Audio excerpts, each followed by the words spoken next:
We are live. Hi, everybody. Good afternoon. Welcome to 1000 Black Boys, January 2021. So 3:30 on the dot. So giving people 5 minutes or so to log on. For those of you who've registered, welcome. For those of you that are just seeing this as we are on right now, hi, and please also share this. How are you doing? My name is Ademola Adeba, and this is what we do to inspire people, and we love to inspire people over here. So we've got some amazing speakers today that are doing incredible things in life, in business, within the Black community, doing incredible things that's impacting all communities and making a huge difference all over the UK. So thank you for coming on. So it's 3:30 when I logged on. So I'm going to give people about 4 minutes or so till 35 to log on and to join us. And then once we get to 3:35, I'm going to share my screen and we're going to go through the rest of the day. So thank you for being on. How are you there? And while you're out there, please feel free to comment, put some things in the chat. It'd be great to hear from you. Let me type something. Hello. Let me say hello world.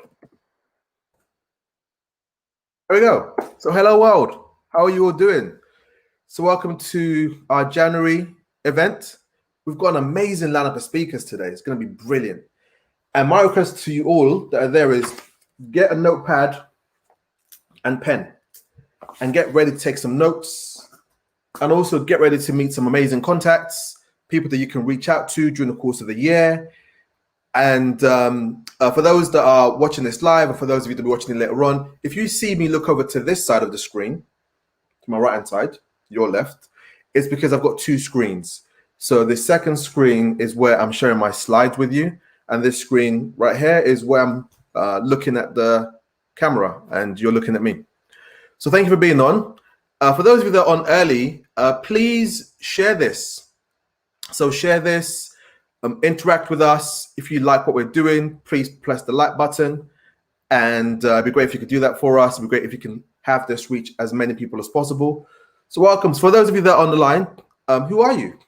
Introduce yourself. And while you're thinking about doing that, I'm going to have me some hot water. It's good. Yeah.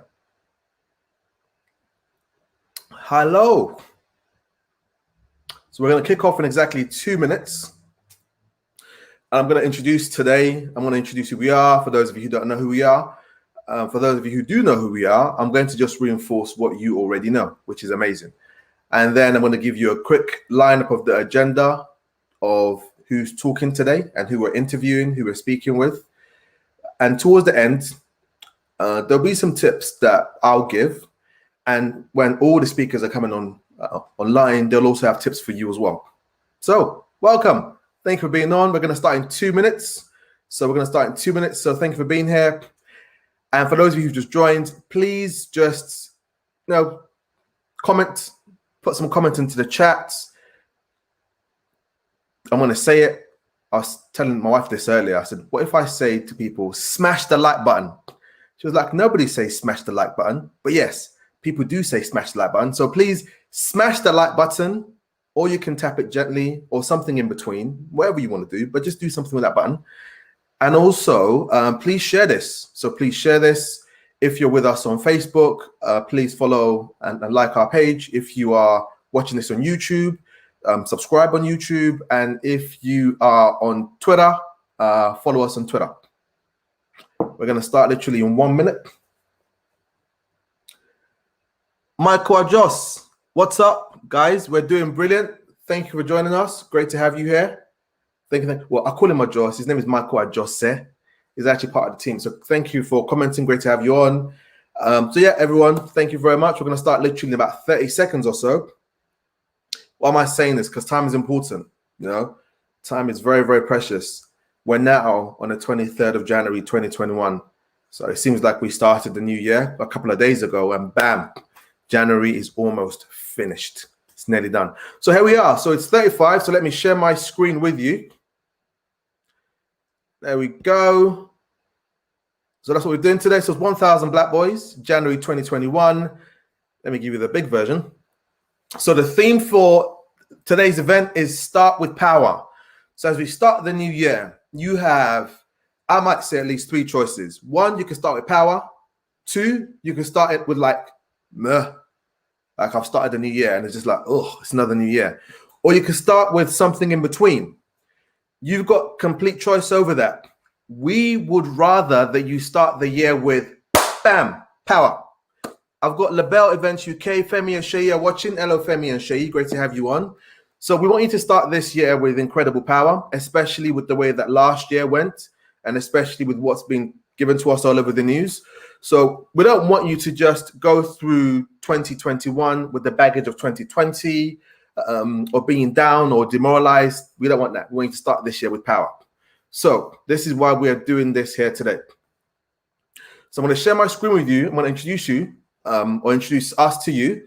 So my name is Ademola Adeyeba. I'm the founder of 1000 Black Boys, and I'm going to share with you who we are and why we do what we do. And as always, thank you for being on today. Thank you for being here. And also well done, because it's 3:36 on a Saturday afternoon.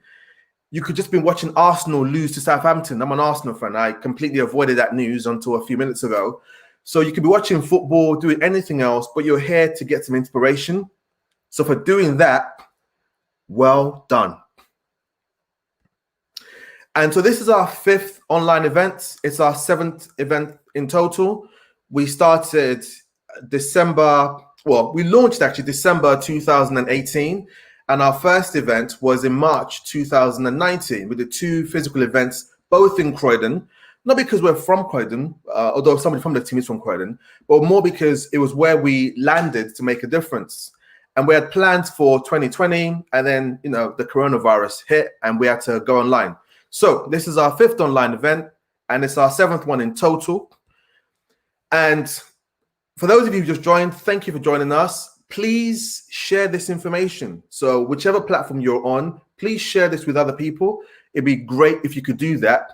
And I'm going to use this word and smash the like button. My wife asked me to not say that, but I'm going to say it anyway. So smash the like button, or you can tap it gently or something in between, but do it. I would say smash the like button. Thank you very much. And also, who are we? 1000 Black Boys. Who are we? So we are a group of entrepreneurs, business owners, professionals. We're coaches, mentors. We're parents. We're sons, daughters, brothers, sisters. So we are people just like you that have an absolute passion for the Black community, and a passion for young people, and a passion for young Black boys to discover who they are and discover their power. And we're really clear that when that happens, everybody benefits. So some people might hear that, might be like, oh, okay. I had some guy on LinkedIn having a go at me about 1000 Black Boys.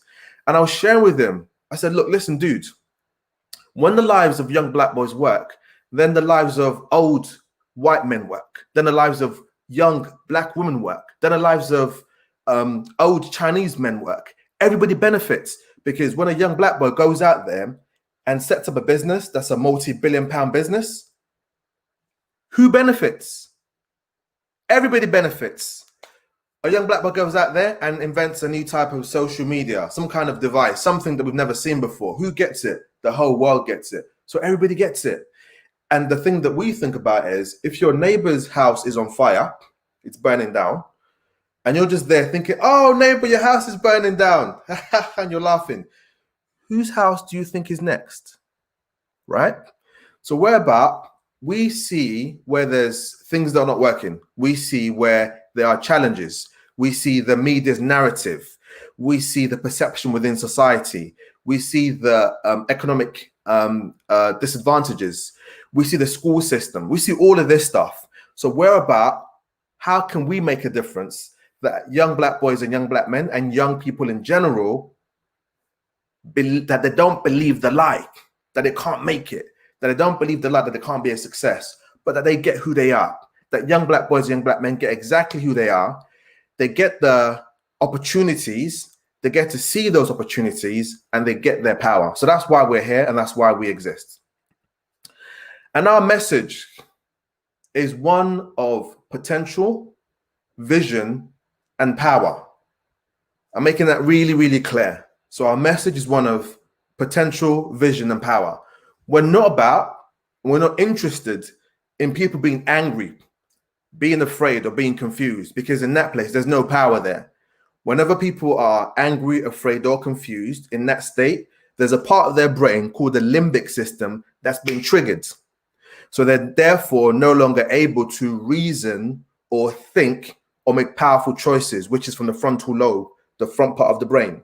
So when people are angry, afraid, or confused, they're like in the daze. So they're using a part of their system, which is a part of their brain, which is all about survival. But when they are thinking about potential, vision, and power, they're using a part of their brain, which is about creativity, inspiration, creation. So that's what we are really about. And it's important. So we're going to share our vision with you as we go into today and as I'm going to introduce the speakers. Vision is something that's very, very important, very, very powerful. And we're really clear that something like this was deliberately left off the school syllabus. The power to create a vision, the power to look ahead and to dream and to imagine and to put goals behind those visions was deliberately left off the syllabus that most of us went to school. So vision is very, very key. So some of you might already be aware of our vision from attending our previous events. For some of you, it might be new. For those of you who've read it before, the thing is that repetition is the mother of skill. The more you repeat something, the better you become with it, the more skillful you get with it. So repetition is the mother of skill. So for those of you who are hearing this again, we hope that repetition just allows you to develop a skill with the vision that we have, and that it really connects with you, and it really makes a difference to you, to the young black boys around you, young black men around you, and to the people around you generally. So if you've heard it before, I want to ask you to listen like you've never heard it before, because then you might discover something amazing. For those of you that it's new, great. It's going to be new.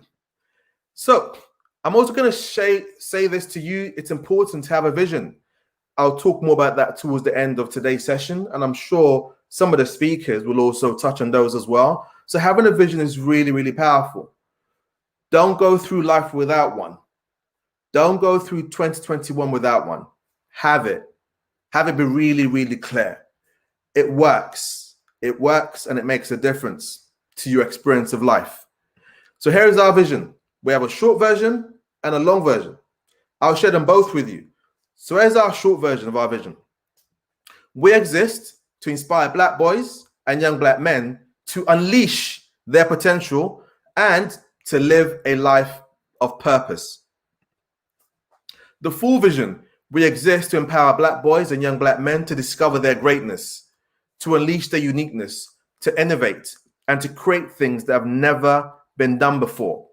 We want them to have the audacity to dream big, and in so doing, transform the world. Question to people that are out there: if the world, and when it transforms, who benefits? You can put the answers into the chat. We kind of know what the answer is, but who benefits from that? So why are we doing this right now? We want to inspire and empower you. We're really clear on that. We know that sometimes there will be challenges. It comes with the territory. Life has this thing called challenges. So we know that that's going to happen. So we want to empower you through all of that. And we also want to make it clear for you and to you that you have the power to pull through it. Whatever the challenge is, you've got the power and the ability and the talent to pull through it. So 2020, to put it lightly, for many people was very challenging. Am I right? You can put some comments into the chat. Was it a challenging year, or was it just pretty straightforward for you? So for most people, 2020 was challenging. For some people, they had their best year ever. Some people did have their best year ever. So we want to introduce you to people like that. People who had incredible 2020s, who did things that are very inspirational, things that are very, very moving and empowering. And we want you to be aware of people like that. We want you to see them and be inspired to go and do your own thing in 2021. So we want that to be the case. And we want you to look at them and look at your life and be like, wow, yeah, if that person can do it, I can do it. If that person can take this thing on, then so can I. So we want to leave you with that. That you look at life with, right, let's go, as opposed to, oh man, I'm awake again. No, we want you to literally be like, wow, let's go. So here's something that I often say to people that I work with and that I coach. So when we're young, when we're like children, we don't want to go to bed and we can't wait to get up. It was my nephew's birthday on Thursday, and my sister was telling me that he sometimes gets up at like 4 o'clock in the morning. What? He's up. And he kind of shakes her and says, is it morning yet? Can you imagine? Like 4 o'clock in the morning, wakes up and it kind of rocks her. Is it morning yet? She's like, no, it's 4 o'clock in the morning. Go back to bed, right? But then as we get older, as adults, we can't wait to get to bed and we don't want to get up. So what happens? So we want to inspire you through that you're in a place where you can't wait to get up and you enjoy life. So our message is for Black boys and young Black men and those who support them. And we know that when that transformation happens, everybody benefits. And so that's why today's here, and that's why we're doing this. So for today, you're going to get tips, ideas, contacts, so you can start the year with power. You're going to get that. So tips, ideas, and contacts, so you can start the year with power. You're going to meet entrepreneurs, business people, coaches, and mentors. So this is being streamed live on Facebook, YouTube, and Twitter, or Periscope as well through Twitter. So please share this with people. Please like this. So normally I would do sessions before COVID face-to-face with people, or more recently on Zoom. But this isn't Zoom. So I'm like in a room by myself and I can just look at a screen. So your interaction makes a difference. So Jova, Luipa, Ella Luipa, Femi and Shayi, Michael, and everybody else, if you're out there, interact with me and please comment. It does make a difference to me over here as well. And I'll quickly take you through the agenda. So let me share the screen with you. Bear with me. Let's have a look. So here's the agenda for today. Let me see if I can make this. Let's have a look. No. All right. So that's me, starting a fair. And after me right here, I've got Samuel Lewis, who's the founder of the London Smile Project. He actually spoke at our event in December and he was amazing, right? And we just thought, do you know what? We'll bring you back. We'll bring you back and give us an update on what's been going on and what you've been up to. And after that, we've got this amazing team from Tops, Makeda. They're from Wasted Talent and Creative Connectors team. It's a bunch of young actors and young creatives. So we're going to interview, though. They're currently shooting a film right now, and we're going to get to meet the entire team. So if you're a young person out there, you can see what these amazing, incredibly talented young people are doing, and we're confident that will inspire you as well. And after that, we're meeting the team at 100 Black Men of London, meeting 2 of the mentors, and they're going to share the incredible things that they're doing. After that, we've got Pierre. Pierre, who is an entrepreneur, he's got an amazing company. I'll share more about this young man later on. So he's going to be on around about 10 to 6. And then Ade, namesake, he's going to be on, the final speaker, at 6:25. And then literally at your boy Ademola Adeyeba summarizes and closes the event off. So that's what we've got planned for you today. So back to this thing here. Right, brilliant. And then, so it's important, like I said earlier, have a vision for 2021. Have a vision for the year. It will make a difference to you. A vision, it's like when a plane has a destination. That's what a vision does. So imagine a year with no vision is like a plane with no destination. You wouldn't get on that plane. So why have a life without a vision or a year without a vision? So stop it. Have a vision for the year. And think about it's 5 p.m. on Friday, the 31st of December, 2021. So it's that Friday. And what would you like to see at that point? What would you like to be up to? What would you like to be doing at that point? So I'm going to bring Samuel on very, very shortly. But yeah, so I want you to just literally think about that and imagine that. And just think about if you're looking ahead to the new year, or in this case, if you're looking back to 2021 and it's 5 p.m. and it's the last day of the year.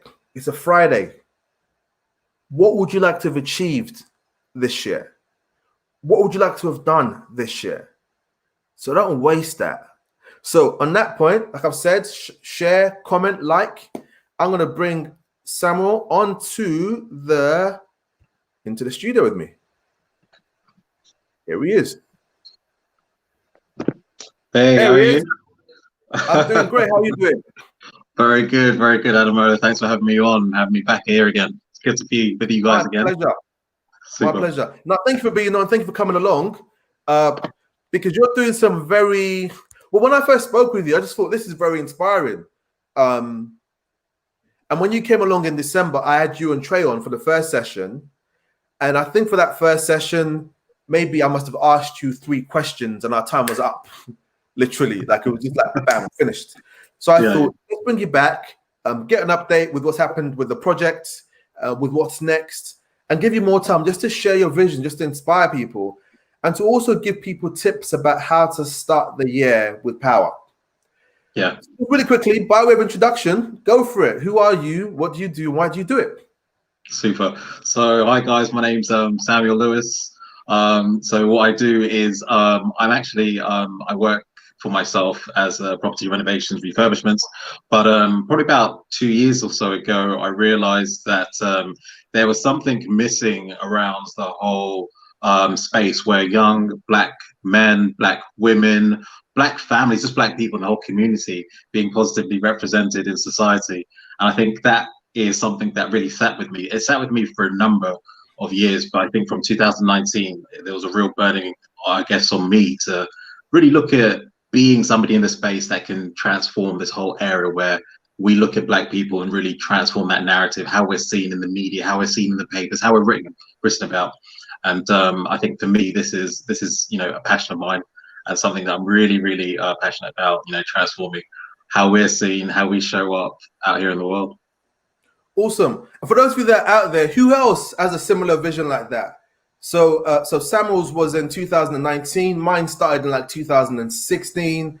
And then 2018, I said, no, enough. We're going to do this now. So who else out there has a similar vision? You look around, you look at the narrative, and you're just like, no, this is not it. This doesn't represent what I see. This doesn't represent me and what I stand for, and doesn't represent the young people around me. So who else had that kind of vision? If that's you, please comment and interact and communicate with us.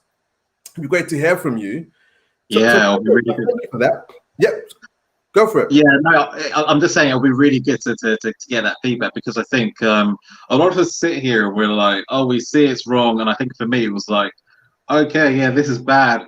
And then I knew it before 2019, but I did nothing about it, right? I didn't feel empowered. I didn't feel like, oh, I'm the right person or the right fit. Somebody else will come along and do it. Yeah. And I think we fall into that sometimes. We think, oh, I don't have much to say. I can't really contribute. I'm this, I'm that. You kind of get into your head about all this stuff and nothing gets done. And it's not, as this theme is, and I love this theme, by the way, a powerful place. It's not a powerful place to stand, and it's not a powerful way to be at all. And the whole theme of starting this year off with power, I think, is one of those things, getting the mindset right, getting your self prepared, and just being willing to take yourself on in a way that you've never done before and see what shows up. I mean, it's really great that you say that. The thing about many people have had and still have a passion for something to make a difference here, but maybe they're thinking along the lines of, no, I'm not sure I'm the person to do that. I think someone else can do it. I think someone else is better placed. It's just like, it's not me. I call it that. Just like the thing that's stuck to the side of the head. Like, no, I can't do it. I can't do it. Yeah.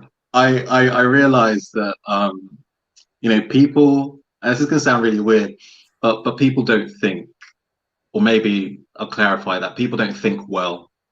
And I think sometimes we have this, that small niggling voice of, oh, you can't do this, or you're not good enough for this, or society tells you you can't be this. I think that's what we experience, right?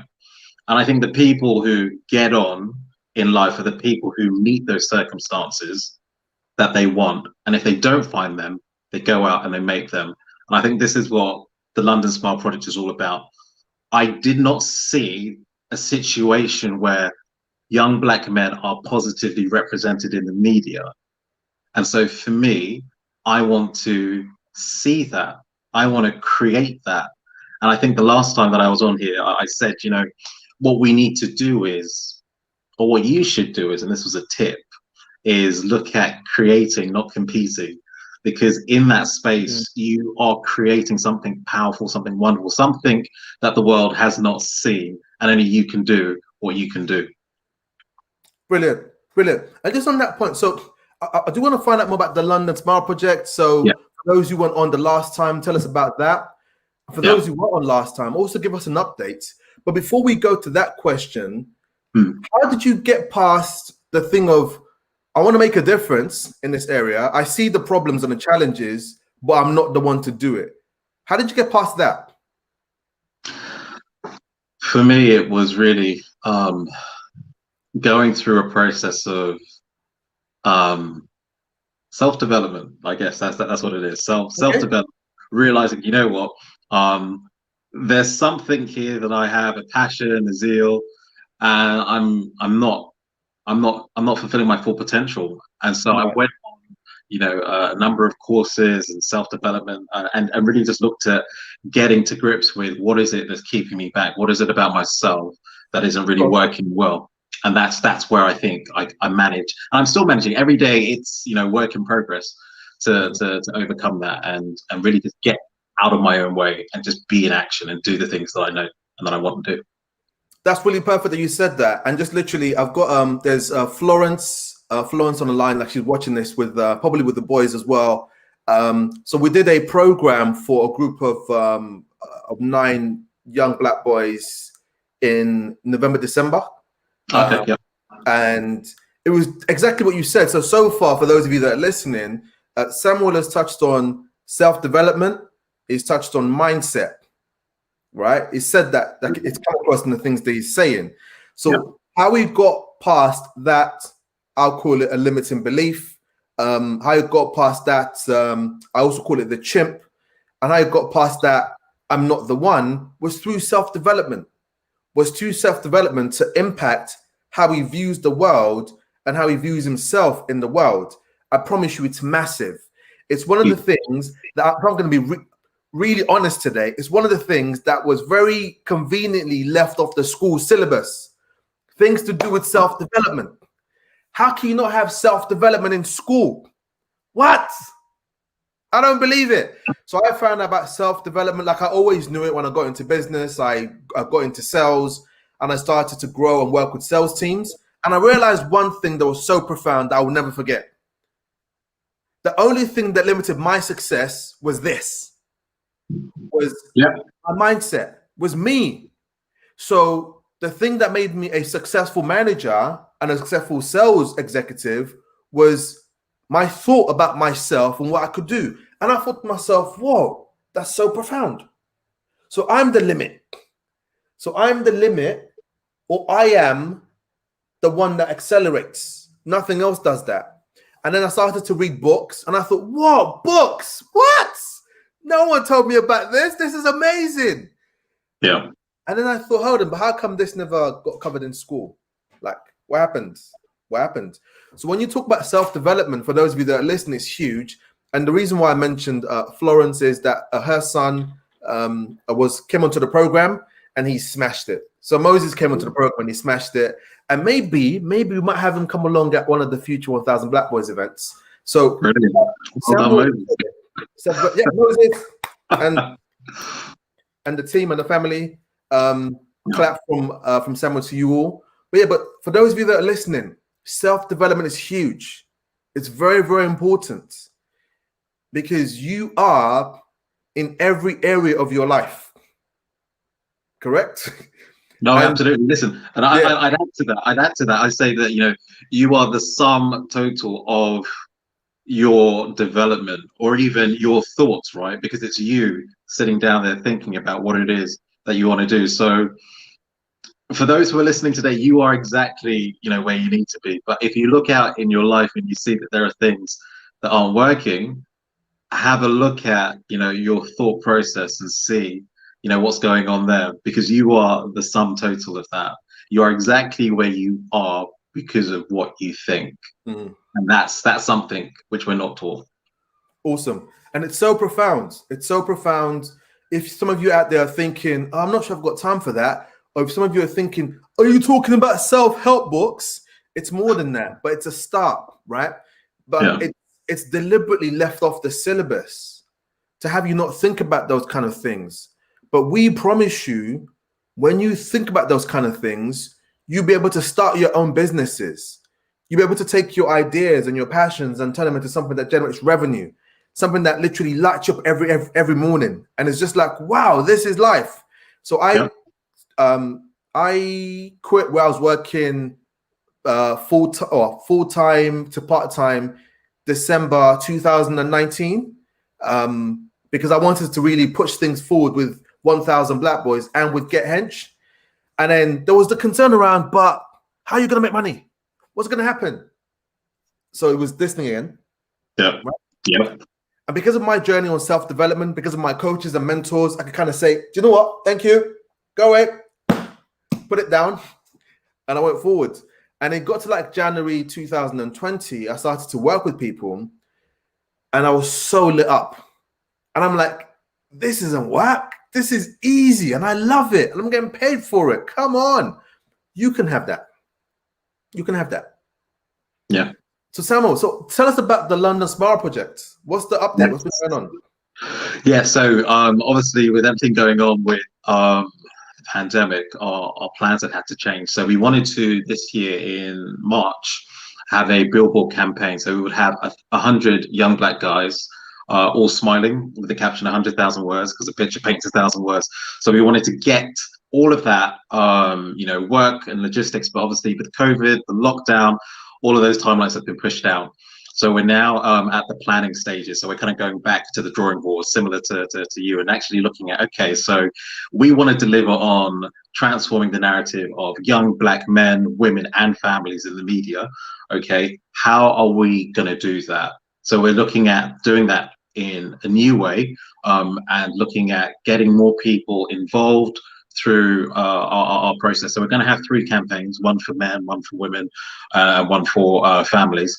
And we're looking at working and partnering with people who can help us to deliver that online, and potentially maybe in the summer. So we're now looking to have this campaign, the first campaign, where we take the photos and we get the stories and we do all of that through social media and also physically. We want to take it to Hyde Park, Richmond Park, have it out there, generate a buzz, because I don't want to just do it behind the scenes. I feel like I want to be out there, like with people. I want people to come and experience, so they can walk past and ask, oh, what's this? Why are you taking pictures of people? Like, what's this about? I want to generate some real like passion and energy, because like I say, we have not seen, or I at least haven't seen, I don't know about you, but I've not really seen, you know, that positive imagery, you know, for a very long time. And, you know, it affects and can impact, you know, on your psyche. If the only things that you're hearing about in the news are all negative, it will necessarily impact on your view of the world and necessarily yourself.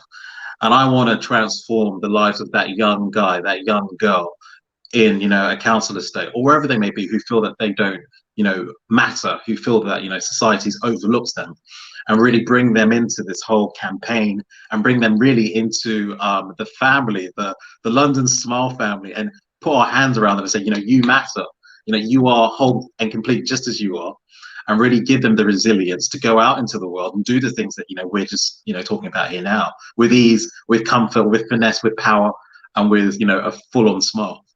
Brilliant. So that's what we're up to.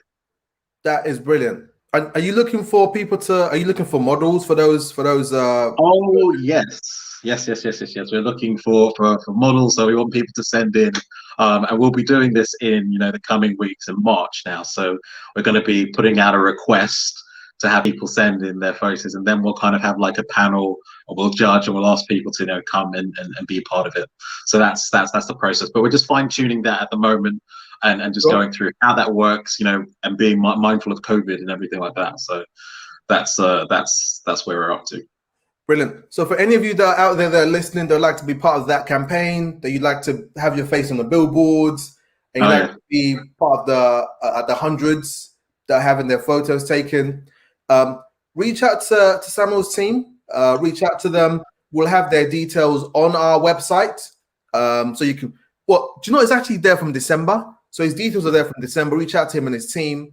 And also, if you want to join our mailing list, and we'll send out an email about that.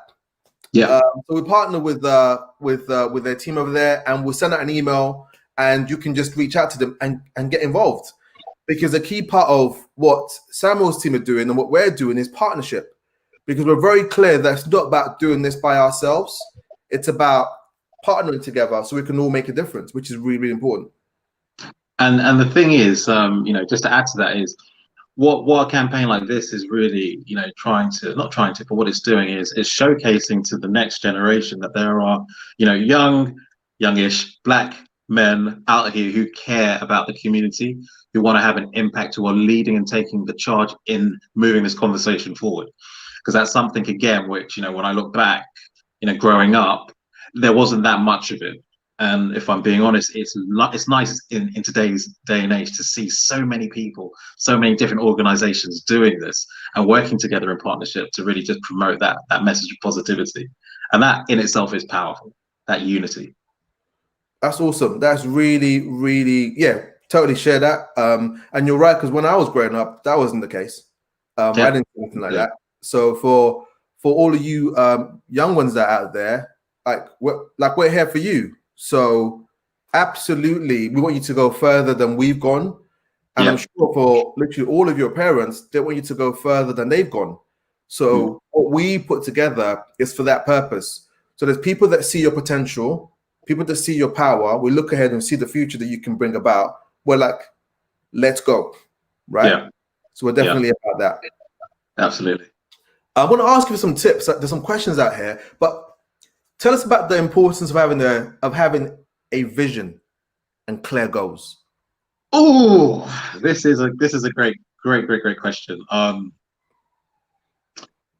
Ultimately, the purpose is so that whatever your vision is, whatever goal you have succeeds, right? Everyone wants to be successful. Is that fair enough to say? I don't know. Can people type in and just say yes, no, or can we see that? I don't know if we can see that, but for it will be amazing. The question is everyone clear that the purpose of be successful? Or I'll let you say it again, Samuel. Go for it. Yeah, I was just saying that the purpose of being successful. Oh, sorry, the purpose of having a vision and objectives is for that vision and for those objectives to be met, right? To be successful. Yeah, man like Will said yes.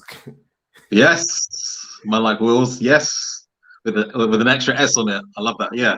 So this is something which I think I've spent time, even just in the last sort of few months, like really kind of getting to grips with. And for me, it's a case of you are an automatic success if you have goals. And if you're working towards those goals steadily and assuredly working towards that goal, you are immediately a success. If you are wanting to be a lawyer, if you're wanting to be a doctor, if you're wanting to be a wife and mother, if you're wanting to be an entrepreneur, and you are actively, deliberately working towards that goal, you are automatically a success. That is what, Ademola, will get you up out of your bed in the morning. That is what will give you that spring in your step and that smile on your face and say, you know what, this is where I'm going.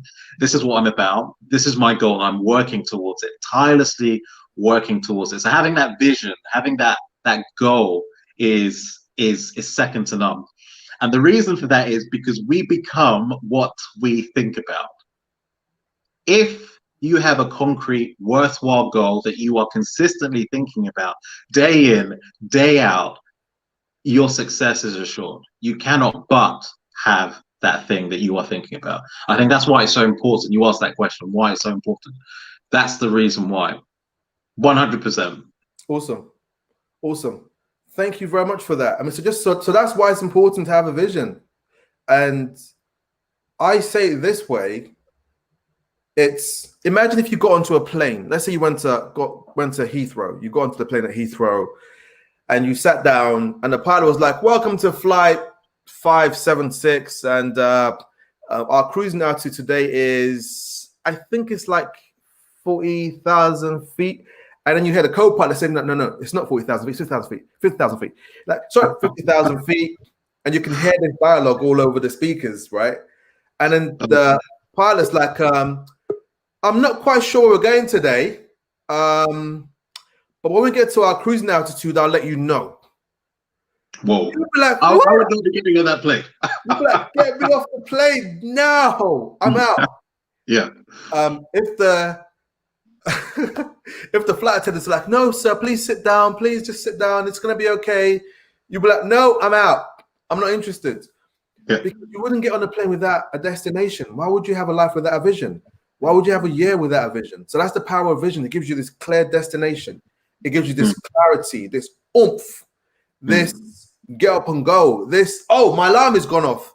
Or this, like, when is my alarm going to go off? That sort of thing.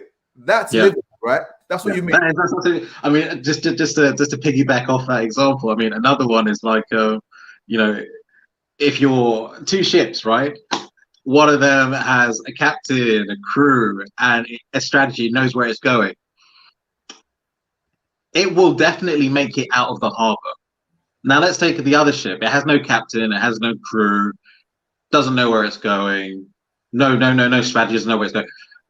You would be surprised if it makes it out of the harbor, right? It might crash before it gets anywhere. And I think that's almost like, without having goals, without having a vision or an objective for your life, however small, that's what you're doing to yourself. And I think if you are not consistently setting these goals, you're not progressively realizing, you cannot be a success in anything that you do. And this is a key thing to really understand and get your head around on an emotional level, to really understand that by altering, your life, you can alter your life by altering your attitude to certain things.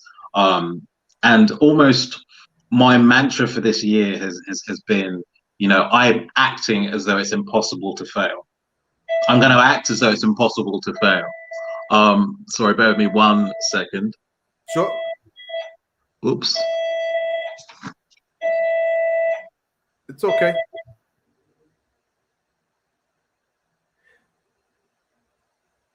Some were just talking about acting and approaching it like it's impossible to fail. Let me tweet this question. So I'm going to pin a question here. And there was also a question from Joe Va earlier. So Labelle Events, what happened when your goals are affected by events out of your control, e.g. a pandemic, right? So let me give you an example, just so that it's not abstract. So for me, when I left where I was working, comfortable job, high paid, well paid, I had a team that spent 2 years building. So literally, I had to just turn up each month and we would make money. It was easy, just turn up, we would smash it. But I just knew that there's more to life than this. I've got to go and grow these businesses and do something with 1,000 Black Boys and my other company, Get Hench. So got to January 2020. We planned out 2020. We're going to do lots of live events. We had the spreadsheets with the different plans and everything, had it all planned. We had an office or space at WeWork in Liverpool Street. Everything was nice. You follow me? It was all planned. And then got to March. And then there was this talk of a lockdown. I was like, what? What do you mean lockdown? What do you mean like everything is just like locked down? So business is like just not going to happen. And it was like, yeah, locked down. And I thought to myself, whoa, that's a real challenge. That's really difficult. And what I looked at was I had at least two choices. One choice was to stick with being the victim of my circumstance, that these are things that are not within my control, and to worry about those things. That was one choice. Another choice that I had was to look at what was going on out there and to then see what can I do, what can I be responsible for to make a difference and to still take me and us towards our goals, right? And then it might sound really simple now, but we then, with 1,000 Black Boys, got to a stage of, well, we're going to start doing online events, right? I promise you, when the idea first started, it was like, how is that going to work? How are people going to engage with us on an online event? Are you sure it's going to work? So we basically pivoted. We pivoted. So the first thing to do that I would say is you have to look at your mindset and your thinking about what's going on. Is it a case of this is going on, and because it's going on, I can't do what I need to do? Or will you flip it and say, because this is going on, I'm going to pivot and tweak and maybe even change some of the things that I'm doing? That I'd say, well, number one, it starts from how you view it and how you think about it. And then the second thing is everything lives in action. It sounds really like, oh, you don't say. Yeah, I know, but literally everything lives in action. And by that, I mean, you then look at what are the actions that I need to take to deliver on what I want. So first is your mindset, your view to it. Secondly, you look at what are the actions that you need to take to deliver on what you want. And then number three, I'm going to say, get coaches, mentors, and people around you that will spur you along. Yeah. People around you that will say to you, no, you said you're going to go and do this. You're going to go and do it. Let's support you to make that happen. It's really important. People that are going to say to you, I get that you've got reasons. I get that you've got circumstances, but I'm not going to accept it. I've got people like that around me. They're like, I'm like, guys, I'm really tired. I've got like a really busy schedule. They're like, Ademola, you said we're going to do this, so let's go. And then after, I'm like, right, let's go. Just having those three things as a start will empower you to respond to the pandemic and to COVID and to circumstances. I hope that was helpful. I think that was Femi and Shayi. So I hope that was helpful. But yeah, Samuel, what do you think? Yeah, absolutely. Listen, apologies for that. But yeah, you're absolutely right. Your mind is just so powerful. It's like fertile ground. It's the last unexplored frontier. And I think, you know, if I was to use an analogy, you know, the mind is like it's like the soil, right? You can sow seeds of positivity, you can sow seeds of negativity into it. It doesn't matter. It will return in wonderful abundance, whatever you put in, whether that's thoughts of confusion, whether that's thoughts of considerations, your reasons to stay small. It will give you that back in 10 times fold. The same way you might sow, you know, weeds or nightshade and poison, it will give you that back. But if you sow positivity, if you sow corn, and if you sow, you know, really good fruits, that's what you're going to get back out of it, you know. So I think your mind is so powerful, and I think this is the real, you know, crux for me, and that's the turning point that I think everything is going to happen, like you said, Ademola, with circumstances like the pandemic. That's always going to be there. The people, as I said earlier, that get on in life are the people who do not blame their circumstances or their situations. They go out and they find the ones that they want. So whatever it is, if it's an events business, like Ademola said, you pivot. You pivot to something else, and if that doesn't work, you try, you do something new. So yeah, there's always something to be done. There's always a solution to be had, and yeah, it just starts with that belief. You know, you are, and you will have whatsoever you believe and whatsoever you think about, and what you think about all day long. If it's negative, like what they're saying out there in the media and all that stuff, if that's what you think, if that's what you believe, that's what you will have. That's what you'll receive. Sorry if I sound very out there. I'm literally just like clapping this out as well. And I'll even also say, so in terms of your mind, I want to press send on this very shortly for everyone that's out there. I'm going to set you a challenge. So if you've got things and goals that you want to achieve, when I coach people, I tell them to do this. Turn the TV off. Don't watch the news. Don't watch the news. Dip in and dip out if you have to. Maybe catch it online and then literally disengage from that. Because what happens is, when I started off this session, I spoke about how repetition is the mother of skill. I got that from Tony Robbins, that repetition is the mother of skill. So the more you repeat something, the more facile, the more skillful you become with it. So when something's been repeated to you over and over again, it starts to program your mind.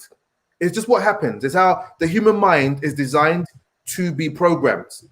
So when you're hearing something continuously and it's continuously negative, it's, from what Samuel was saying, it sows seeds in your thinking. And if the seeds that are sown is contrary to what you want, there's conflict, right? And when there's conflict, there's no results. There's very This is little pain. Pain. Pain. That's what you get. pain. Confusion, conflict, and it ends in pain. It's very, very That's what usually challenging. happens. Yeah. And Yeah. when you just disengage from that and then have a look at, well, what can I do? So you're saying that I'm a rugby player on a scholarship, but I can't play. Okay. We can have a think about that. So one of the things I was going to say is, so for me, for example, over the lockdown, I used to go to the gym, let's say four or 5 times a week. When I wasn't going much, 3 times a week. And gyms were closed. Over this lockdown, I've lost in terms of weight from March last year when the lockdown first started. I lost muscle as well. I was 23 stones. I'm now about, say, 17 and a half stones, right? So I've comfortably lost almost like 6.5 stones over this time. Wow. Right? Why? I just shifted the things that I was doing, working out from home. I started doing road running. The thought of that before used to make me I used to check out, like going for a run, just check out. But I took on those things. So I'm not saying it's going to be easy, Shayi, but there'll be a way for you to look at, well, what can I do to still maintain my fitness? What can I do to still continue with the things that I love? So that's what I'll put out there to you. So look at what are the opportunities that are out there. Samuel, would you believe it? Our time is nearly up. I feel like I'm just getting started. So just really quickly. So really quickly, if you can, top 3 tips for people to start 2021 with power. Have a purpose. Okay. Yeah. And that's your goals. Set concrete, worthwhile goals. And the moment you do that, you are an immediate success. Okay, so that's like an instant boost, right? The second is have faith and that belief that whatever you are thinking about is going to come to fruition, because just like the law of gravity, if I was to jump from a building, I'm only going to go down, I'm not going to go up. This is how this work it works. So have the belief that whatever you set out to achieve, you are going to achieve it. And like I said, my personal kind of mantra for this year is I'm acting as though I cannot fail. I'm acting as though I have accomplished the thing that I want. And then the third and final thing, it would be remiss of me not to say, is but do it with a smile. Whatever you're doing, do it with a smile. Be cheerful. Give more of yourself. Be happy. Have that positivity around you so that it just falls off you. People interact with you and they just get that instant hit. Awesome. You don't know what doors you'll open up, but that's probably my 3 tips for you guys today to start off the year with power. Have a purpose, have faith, and do it with a smile. Do it with a smile. Awesome. Yeah. Thank you very, very much. Those are powerful things, powerful words, much appreciated. And look, we'll definitely keep a lookout for what you guys are up to. Send us more information about when you're going to launch the campaign. We'll promote that for you. We'll share that with our database and with our network. And for those of you that want to get involved with this, please, you know what? Join our mailing list. We'll keep you informed. We want to empower the community.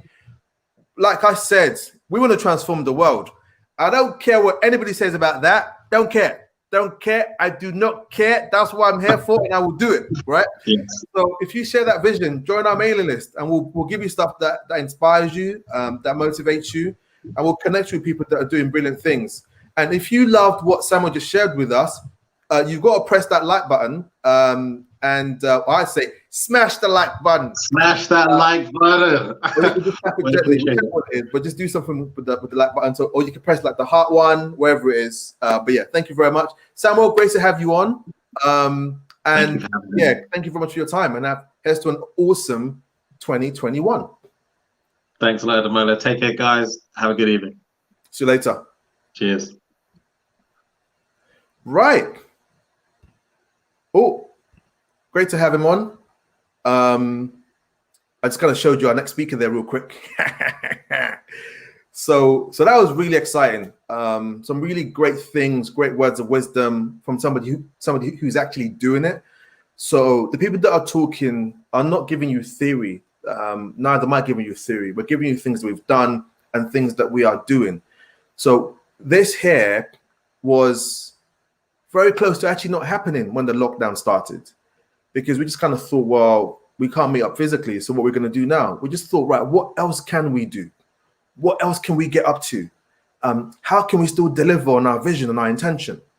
And we came online and we discovered something called StreamYard. Allows us to stream up onto Facebook, YouTube, Twitter, and also LinkedIn. We thought, do you know what? Let's go for that. So next, I'm going to introduce you to a group of amazing individuals. So I've got Makeda's photo here. I've also got Tops with a hat. Oh, hello. There we go. And there's a whole team here. They're going to join us very, very shortly. So this is the Wasted Talent team. How do I zoom into this thing? Me and technology in it. I love it. There we go. Zoom. So this team are doing some brilliant, phenomenal, amazing things. It's a team of creatives. So young creatives that are doing things that will inspire you. Please pay attention. Please get your notepad and pens ready. So they're going to share their wisdom with us. And they're also, if I'm right, they're currently working on a film. So we've got the whole cast here. I can see one of them is smiling. So we're super excited to have them on. So I'm going to stop sharing that screen and I'm going to literally bring them all online. And what Tops has done is he's brought the whole team. So I'm like, come on, let's do it. So I'm going to add them to the stream right now. And literally, they are also in transit as well, but they were keen to be here. Tops, how are you doing? So that's Tops. This is Makeda. This is Carlos. Hello, Carlos. Ah. Zeph. Hello, Zeph. Hi, everyone. And we've got Sandra. Everybody's here, right? Mm-hmm. Yes. Amazing. For them. Hey. You know, first of all, I'm happy to see all these guys' faces. You know, I haven't seen them in ages. Happy New Year, guys.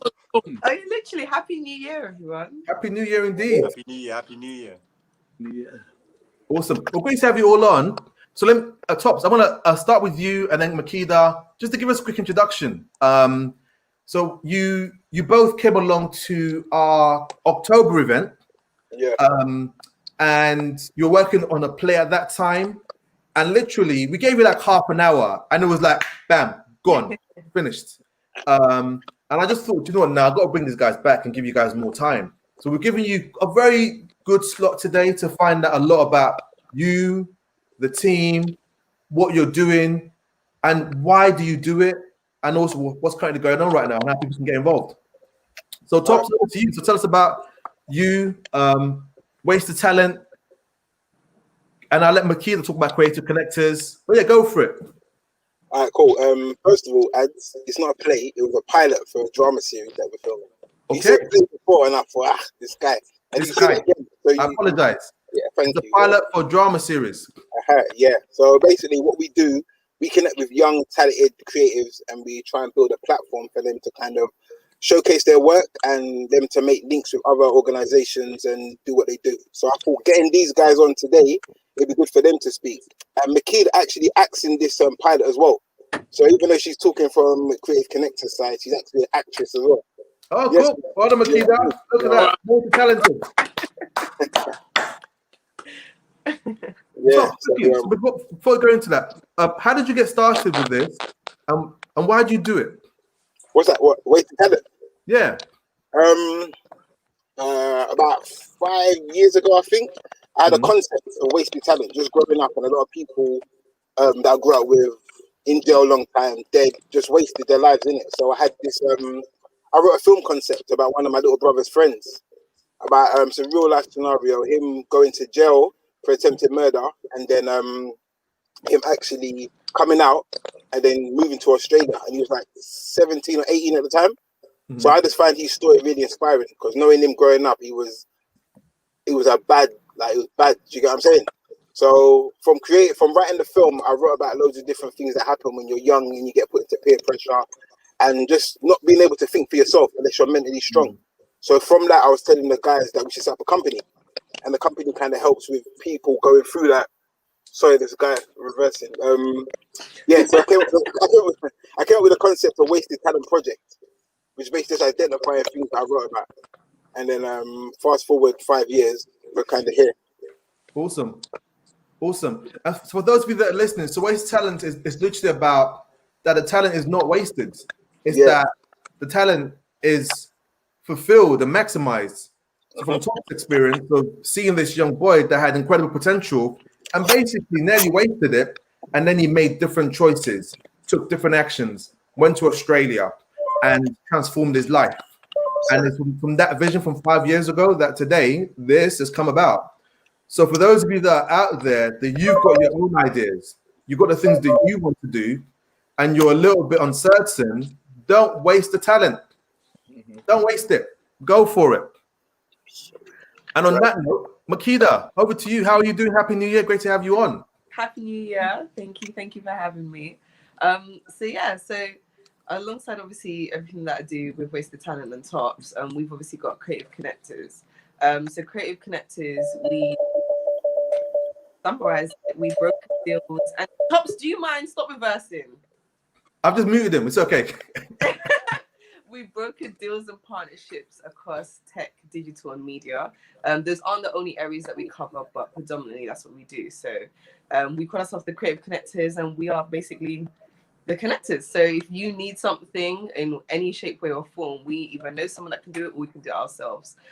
So we have a crazy network. Between us, we kind of realized that, well, I call him Peter Patton, he calls me Penny Patton.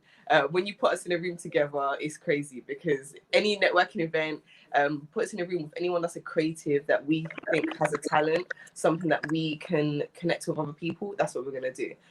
So that's kind of how we came about with that company. And it works really well for us, because we know there's a very big market for people that want to start doing something creative. They might have an idea, but they don't know how to execute it. They might need certain people, they need skills and talents that they don't necessarily have themselves. So you call on us and we can get the job done for you. So that's what we do. And then obviously I've got my own separate company as well called Makeda. My name basically, that side, that way. Yeah, Makeda, which is me. So I market and brand myself. So that's everything through, obviously, like acting in the film that we've just done, podcasts, radio, presenting, anything that I can kind of channel my personality or just me. So I think it's very important. I always tell people, if you are talented or you are likable and people want to watch you, they want to see you, they want to be around you, try to find a way to actually market that, because people will pay for you. They will. That's brilliant. Let me ask you this question, then I'll let you introduce the team. And I promise I'm not going to call it a play anymore. I'm not going to do that anymore. Otherwise, Tops might give me some of the Yoruba lingo. Literally. Really important question I want to ask you, Makeda, is so a lot of people. So we started 2021. We're now on the 23rd of January, and you started lots of things, and you're doing lots of things. Say a bit more about what made you get started and what made you and makes you stick with it. I think I was always kind of creative in some way, shape, or form. So I kind of started out doing a lot of drama in school. I did a lot of art. I used to always get in trouble for being too noisy or talking too much or distracting other kids, but I always got the grades. I always did what I needed to do. So I knew it wasn't necessarily a problem with me. Probably a problem with other people, because you don't know how to multitask, is what I kind of always put it down to. But I think over time, just being around people kept pushing me to make yourself content, like get into YouTubing, get into just being out there more, modeling, things like that. And so I started off doing a bit of modeling, and I didn't enjoy it just because I don't feel like it channels your personality. And I know that's one of my key points. I know my energy is very infectious and people want to see it and want to be around it. So I needed to find a way that I could showcase that and still be very authentic to myself and my dreams and what it is that I wanted to achieve. So luckily, life came along, life happened. I believe in synchronicity and alignment, as obviously I'm always screaming to tops. And we ended up meeting. The team kind of came together and it all made sense. The podcasting kind of came about. Me and two of my girls that I went to university with started a podcast. I ended up meeting Topsy and Dean. And then everything kind of just fell into place. And I started to do a lot more things that felt right for me. And it didn't feel like a job. It didn't feel like I was working. It felt like I was just doing what I loved and enjoyed and managing to make money off it. So I thought, oh my God, this is amazing. And it's literally propelled me to this day. Like right now in COVID, this has been a real tough time for me. I can be very honest with that, because being around people, being active, proactive in what I call work is what I love to do, because it's not work for me. Being around these lot and being able to see these lot at rehearsals or go on set and have meetings with Tops until 1, 2 in the morning is something I enjoy and love to do. And not a lot of people will get that unless you are a creative and you have a passion for it. And so one thing, you just drive forward. If you have something that you love, push through and keep doing it, because it will pay off one day. You just need to make sure you put in the groundwork. Awesome. I mean, for those of you that are listening, I want to just really link that to what I said and what was said before. So what Makeda did was look at what she was really passionate about and what she really loved doing, and she created something around that, if you're following me. So she looked at, so first was her mindset towards it, what she loves and what she loves doing, and then she took actions around that. So she created something around that. And then there were the people that she connected with. So Tops being one of them. So literally, like what I said earlier, in terms of like mindset, your view towards the thing that you're doing. So it's very, very important. And then everything lives in action. Like it's not fantasy. You deliver results by taking action. And then thirdly, people around you.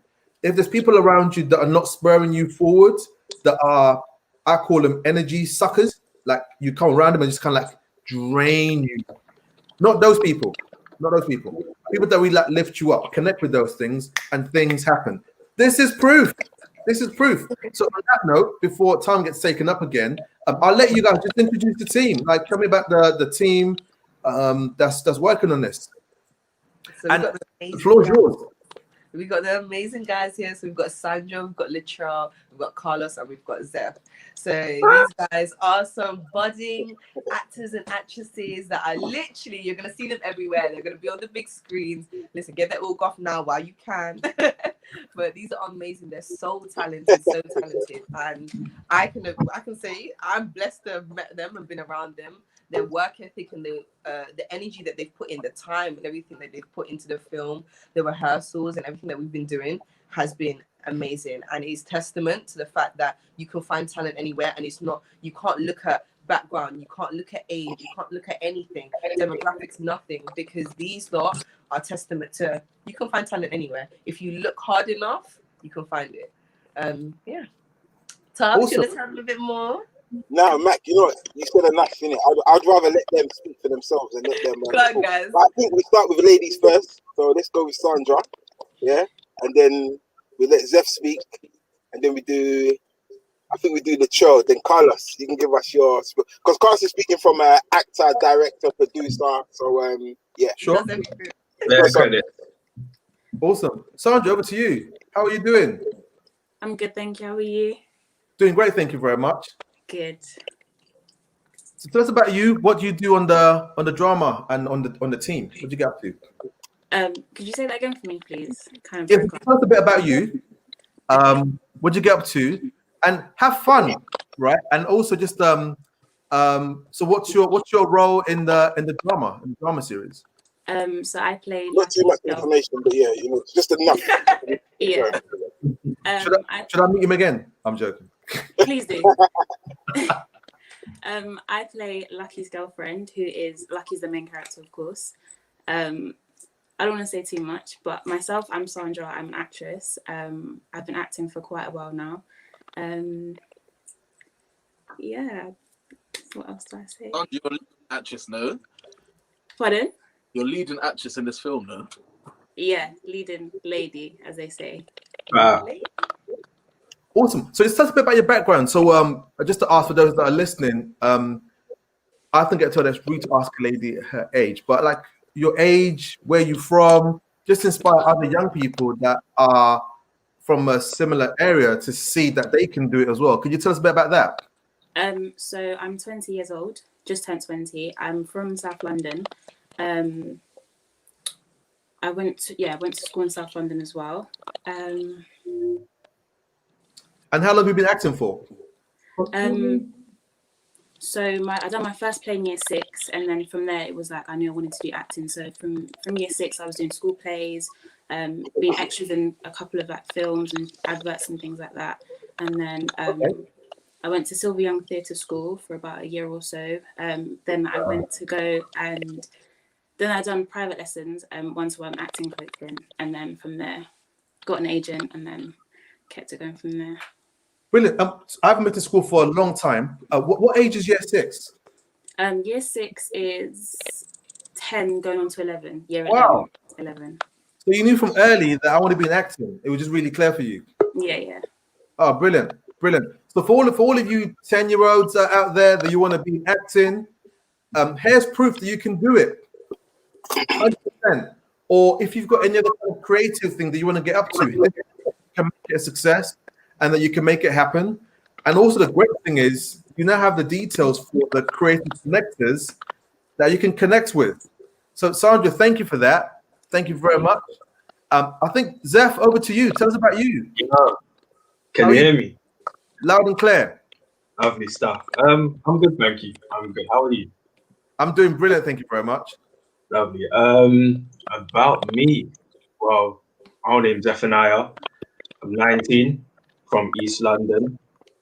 And contrary to Sandra, I haven't always wanted to be an actor. At first, let me tell you about my character first. I play the main character, Lucky, who is actually a bit like myself.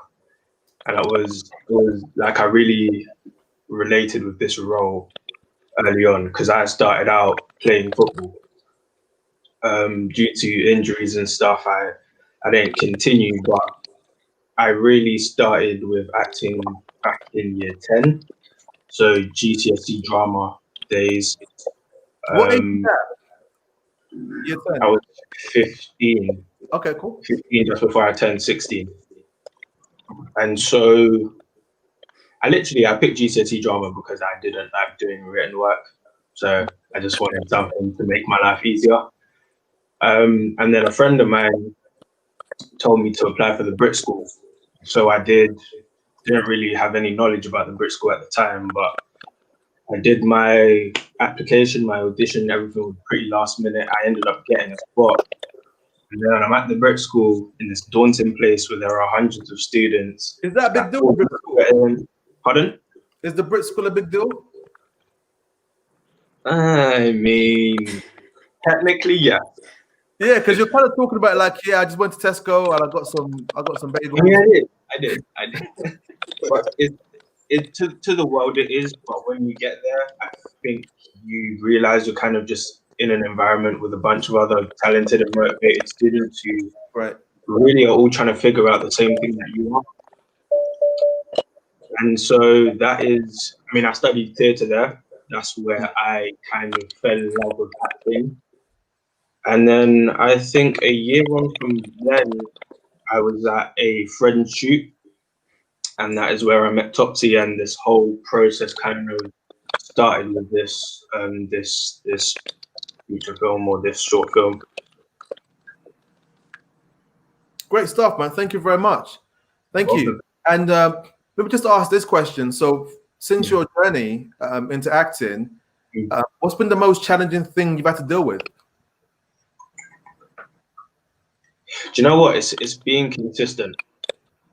Because I think for a lot of people that want to get into acting, they probably don't get into it for the right reasons. As in, some people might get into it for the money or the fame. Or I got into acting and started loving acting for the love of telling stories.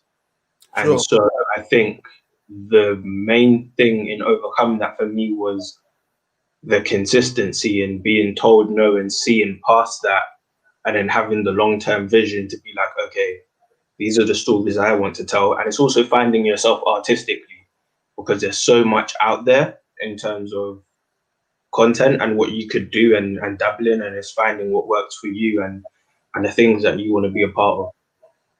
That's awesome.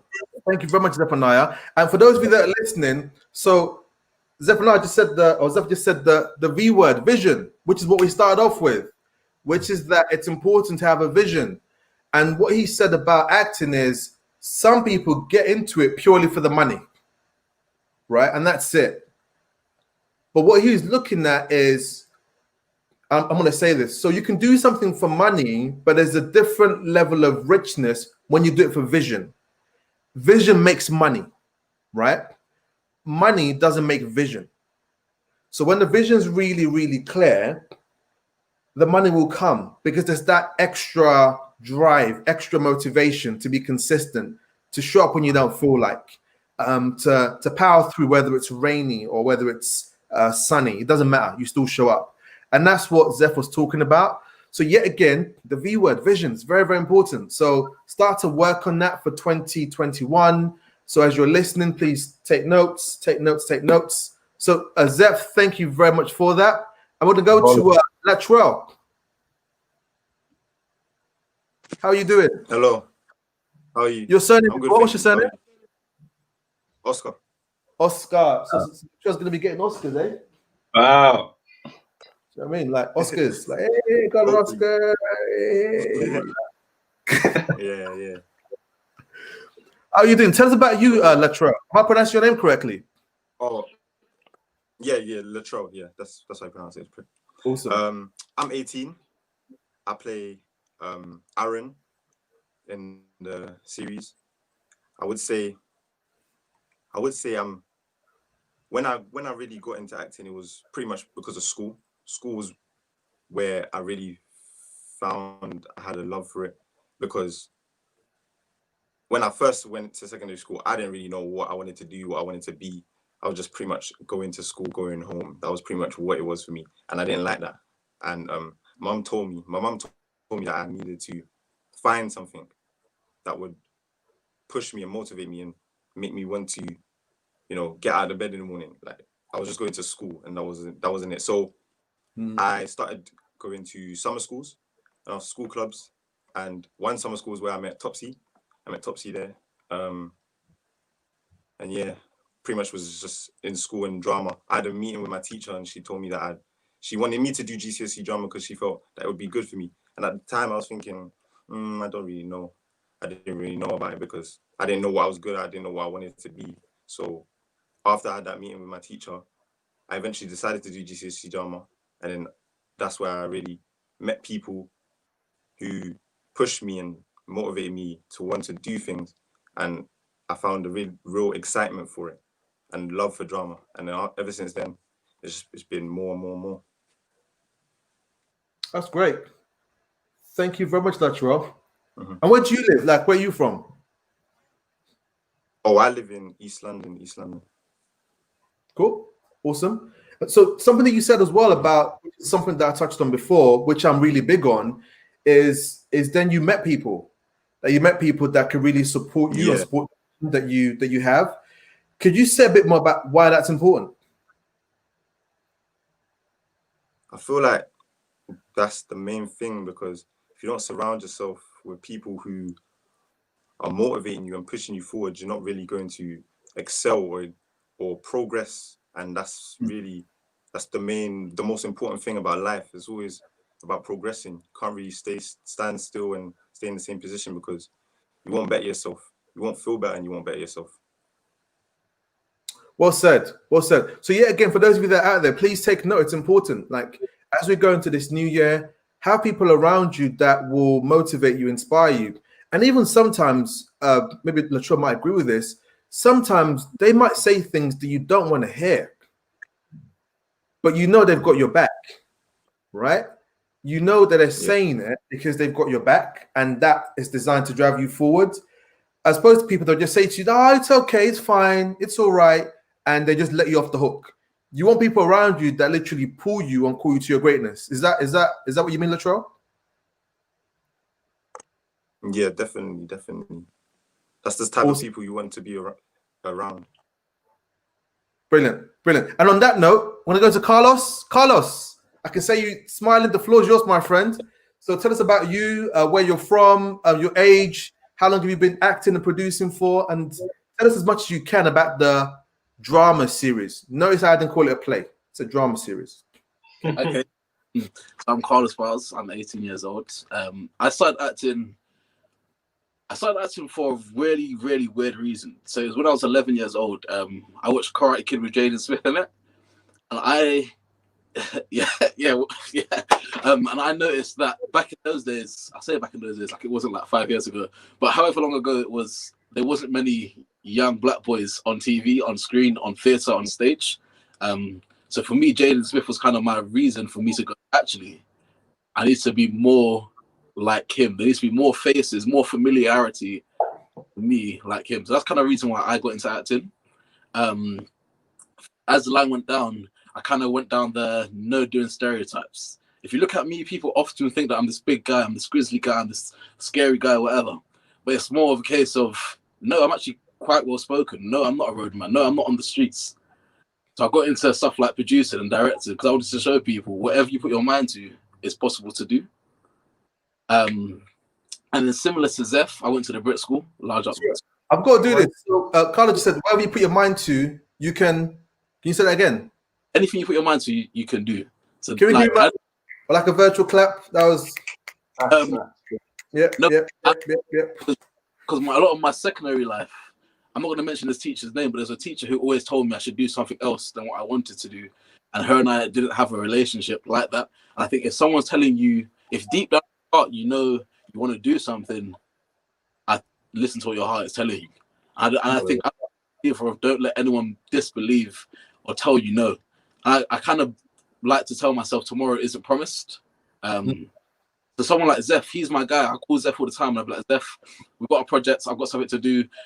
Are you on it? And Zeph is someone who's going to be like, yes, Carlos, let's do it today. And you guys were saying how people often say like, oh no, let's do it next week or let's do it tomorrow. Zeph and I are very much people who are like, let's do it today, let's do it now, and let's make it happen. But so going on to back to Brit School, I trained there. I trained with Zeph in performing arts and theatre. And that's where I think I really learnt what it was to be an actor. So I'd call myself an actor from when I was 11 when I saw Jaden, but then learning how to be an actor, how to be a producer, how to be a writer, how to do all of that came from the Brit School.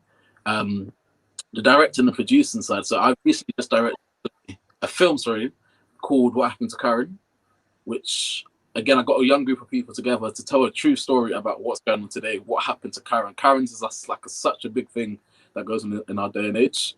Before that, I did some like mini musicals that I wrote and produced, but now, more into the acting.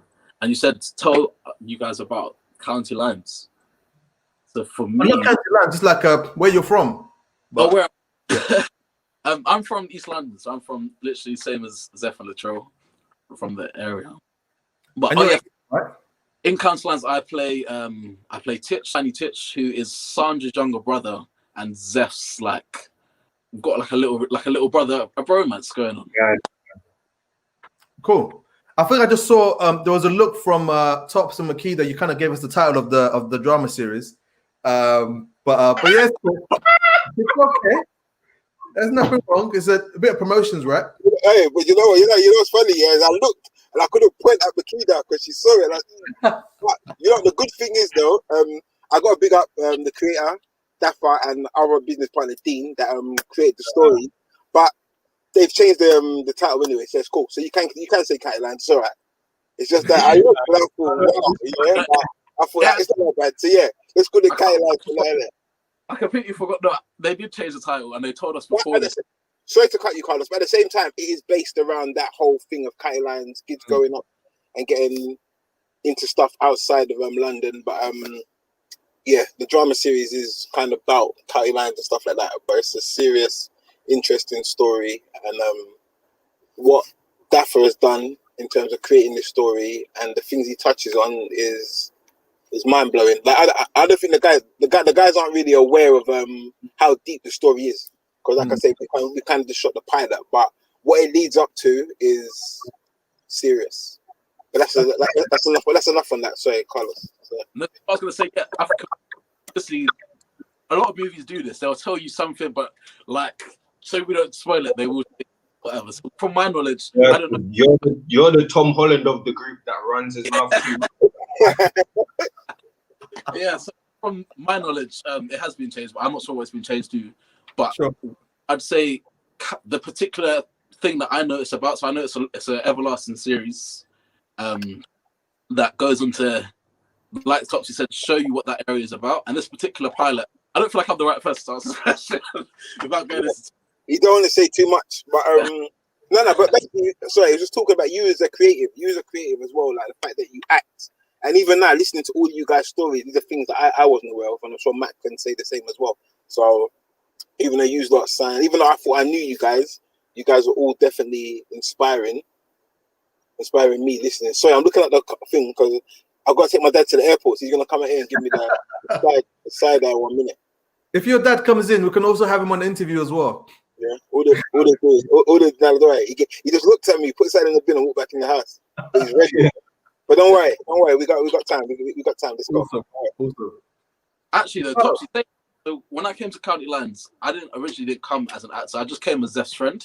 So I kind of looked at it as the other side of things. I was kind of like, I don't want to say AD and assistant directing. I want to say give my input. That's what, asking a lot of questions. Topsy will tell you a lot of questions. That's his speciality. That's something he's got a master's in, asking questions. Carlos, what time is it? Why? But no, I only ask questions because that's the kind of mindset. I want to know why you think that way. So let's say I believe that the sky is blue and you believe the sky is blue, but I'm going to ask you, why do you think the sky is blue? Because do you believe it because you were told it was blue, or do you believe it because you genuinely have your own belief and your own reason? No, you know what? I actually like that. But that's one thing I like about Carlos, though, because I am someone, even though I don't like being drilled with questions, it makes sense. And I think me and Makeda did something. We did a personality test. When was it, Mac? About 3-4 months ago, with another project that we're going to talk about as well. But we did a personality test, and what we realized that we're like very big picture orientated. Not to say you're not, Carlos, but we don't ask small detailed questions. We would just try and figure it out along the way, if that makes sense. As long as we see the end goal, we're going to get there. Whereas Carlos is going to ask you 150 questions before you get to the next stage, which is a good thing because you need those kind of people in your team. You know what I mean? 100%. Yeah, totally needed. Because what I also hear from you guys as well is the teamwork element. Like, it's very, very powerful, very, very important. Because if I use like a football analogy, if you've got a team full of defenders, then you're in trouble. If you have a team full of strikers, then you've got problems. If you've got a team full of wingers and there's no balance in that team, then that team is not going to deliver the outcome. So those things are definitely very, very needed, because that's why it's called, dare I say, like a relationship, because you need all of those different dynamics to make the ship work. Yeah. Brilliant. Yeah, Awesome, man. Carlos, anything else you want to say? I just want to say, I mean, yeah, it's a great team. Same as Zeph, I met Topsy how Zeph met Topsy, so he was on another shoot, and I think knowing Topsy and Makeda, Dapper Dean, they very instantly become your mums and your dads. They look after us so well. They make all three of us can probably say the same thing. All four of us, sorry, say the same thing. They very quickly became our go-to people. And I know now they gave me another job, so they made me do their another company. I don't know, Mindkite, if that's right.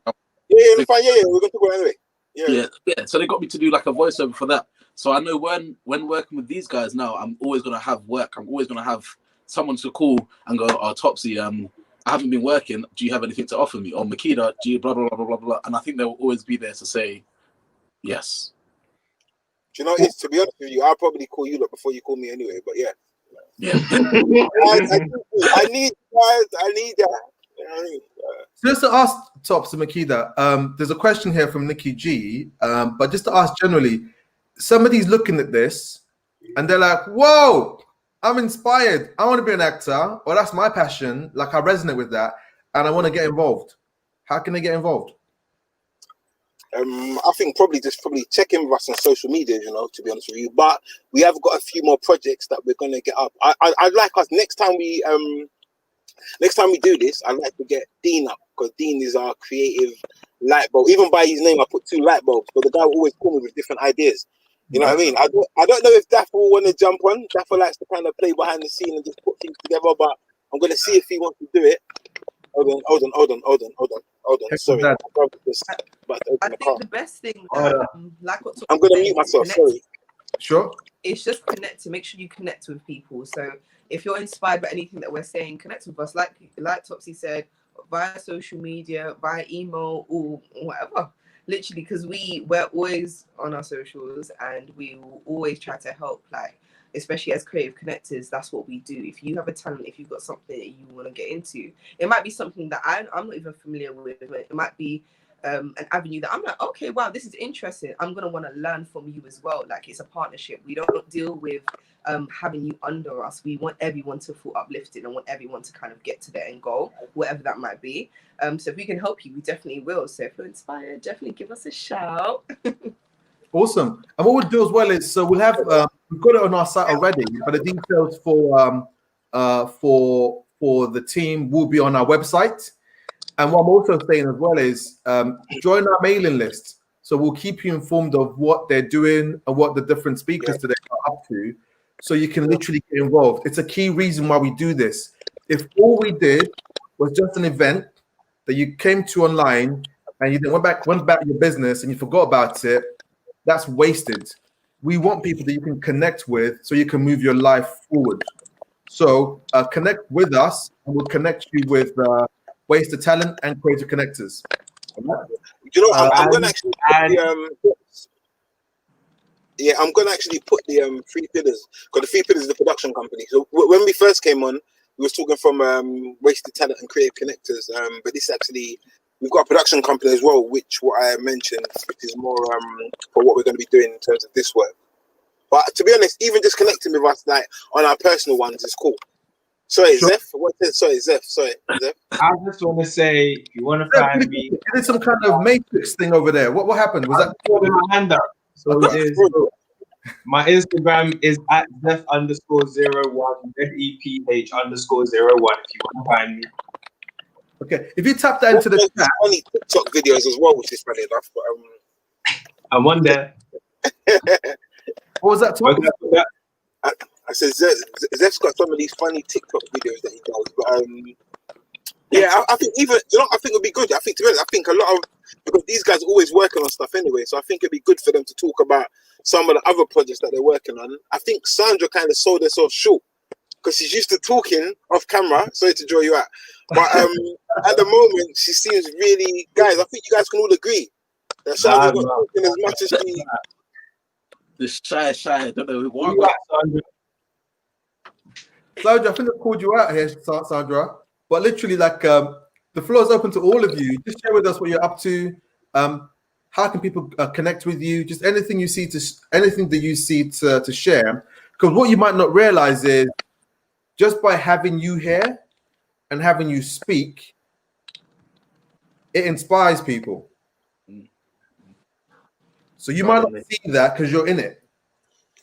But just by having you just talk about, well, this is what I did, this is how I started. I'm 18 from East London. Someone's like, what? I'm 18 from East London and I want to be into acting. So just that alone. I'm from South London. It's already an inspiration. So please feel free, like, go for it. Like, what do you want to say? What do you want to share? What should people be aware of? Just to ask you a question, sorry. I know it's for some, me, a big for me as well is especially young black king and queens. Like, I've got a little sister. I don't know if she's watching this. If she is watching this, hi. But we look up to girls like Sandra. There's not enough black representation in this place. People like Makida, people like Sandra, who are all 56 color spectrum of the blackness, of the melanin or whatever. Look up and go, I'm trying to be like her. I'm trying to be like this person. Same with all of us black guys. So my kind of thing is young black girls and young black guys need to learn from young black people. I think. Yeah, totally agree, and that's why we do this. Because the goal is to have you guys on, because there's people that I can speak with, that I can connect with, and there's others that they will never listen to me. Like they'll look at me like, nah, that's not. I don't want to hear from him. But you can talk to them and they'll listen to you. So that's why you guys are here. So Sandra, I'm calling you again. Go and tell us some more. Don't be shy. Don't be shy.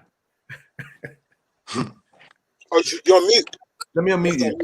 Come on, Sandra, say hi. Don't be shy. Yeah. So I'm just gonna mute myself. So Okay, go for it. Okay, so I also do photography on the side, that's something that I wanted to do from like beginning of secondary school. Everywhere I'd go, like whether it be the city or I'd go to the parks, like I'd be like, oh my god, look at the sunset, like guys, look at the skyline, look at this, and I just start taking pictures from there. I taught myself how to edit on Photoshop and Lightroom. And I also have to say, if you guys do want to learn anything, or if you don't have the resources or the money to do lessons or to have a coach or a mentor, books, YouTube and podcasts are the way to learn whatever you want to do. And yeah, from then I just started taking pictures. I made an Instagram page and I just started taking pictures from there and editing. So great tip to all of you that are out there. So books, YouTube, podcasts. Yes. That just shortcut. It cuts across. At least it gives you a great basis to be immersed in the thing that you want to be doing. So that's a great tip there from Sandra. Wait, sorry, Sandra, what is this page? It's at Shot by SE. It's all my photography. Thank you. Shot by SE _. If you could do this, Sandra, could you put that into the chat for us, and then we'll post it out there onto our main page, so people can follow you and they can see your photography. No problem. Thank you.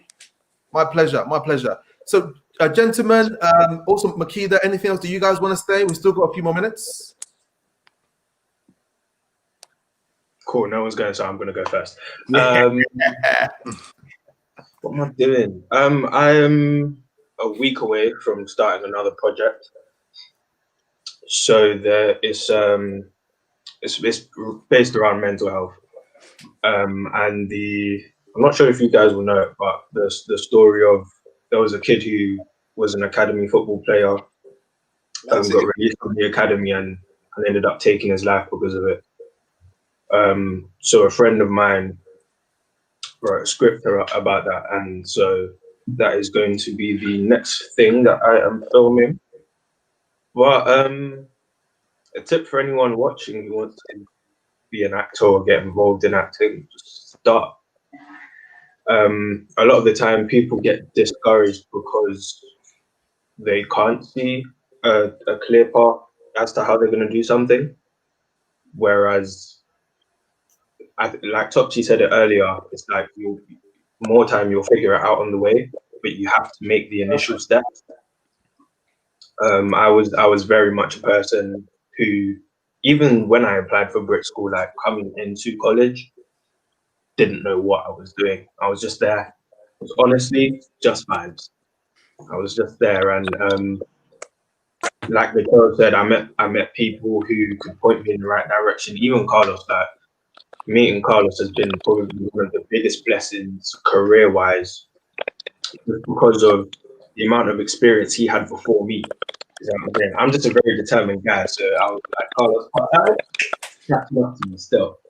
But the amount I learned from being around Carlos is literally why we do so much together. And I learned so much from Topsy, Makeda, Sandra, Latrell, like being Daphne, everybody else that was there, and even being on set was really cool. But yeah, anyone is capable of doing this. Like when I was a kid, I didn't think I would end up seeing someone like me on a TV screen.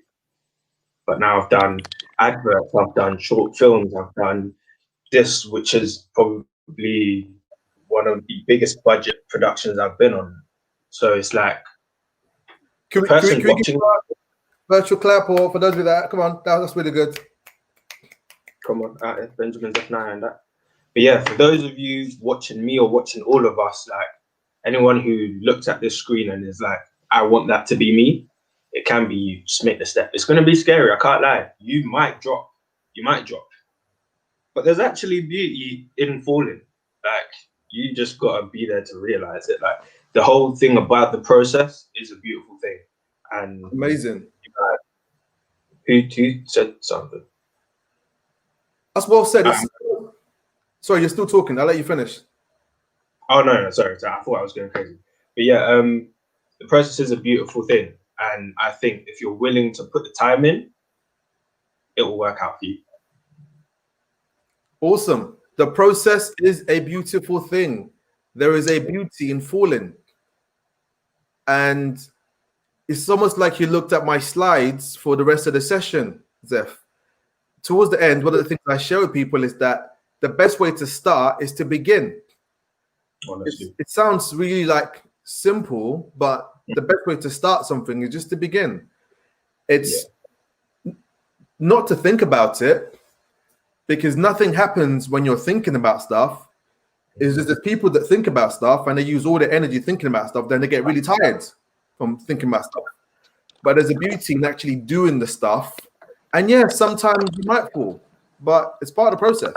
There's a beauty in the process. Also, surround yourself with people that will help you, because you will get tired along the way. Yeah, can I just add on to that? I don't know where, but good quality work comes from good quality people. Good quality work comes from good quality people. So for you to create something good, if you have the wrong people around you, have the wrong energy around you, I'm telling you, you will not be able to succeed. I think it's better to better yourself and stop living in society. Someone doesn't follow you, they're not following you. Channel yourself, work on yourself, build yourself, and anything I'm telling you is possible. Thank you very much, Carlos. Very, very well said. Very, very well said. I do also want to give it to Tops. Not Tops. Basically, Tops. He's managed to squeeze us into his schedule. He's doing sun duties. Good fun, taking that to the airport, and he's managed to put us in between his schedule. So, Tops, Makida, what would you guys like to say as we close? Just before we close as well, I wanted to kind of plug in something that we've been working on. So we've got we're part of an app. When Makita comes back in, it's funny when Zeph was talking about like mental health and mental well-being. We've got this app that's coming out hopefully next month, which is called Mindkite. So anyone that wants to have like positive motivational quotes, videos. We've got a podcast that we've been doing, and one of our business partners interviews loads of different celebrities to talk about their mindset and how they've visualized to get to where they're at and the things that they've gone through. You can look for Mindkite podcasts on YouTube, and the app literally you'll be able to download it hopefully by the end of next month. But we've got a social media as well, which is Mindkite. So if you go onto Mindkite on Instagram, you'll see a lot of the stuff that we've been doing. Awesome. Which reverts back to when Carlos was talking about doing a voiceover video. Send us that, and we'll also put it on our site, and we'll share that with people. Thank you. Akita, back in time. But Mindkite. Okay, all right. You've called it a play. You said man. Mind. You bro.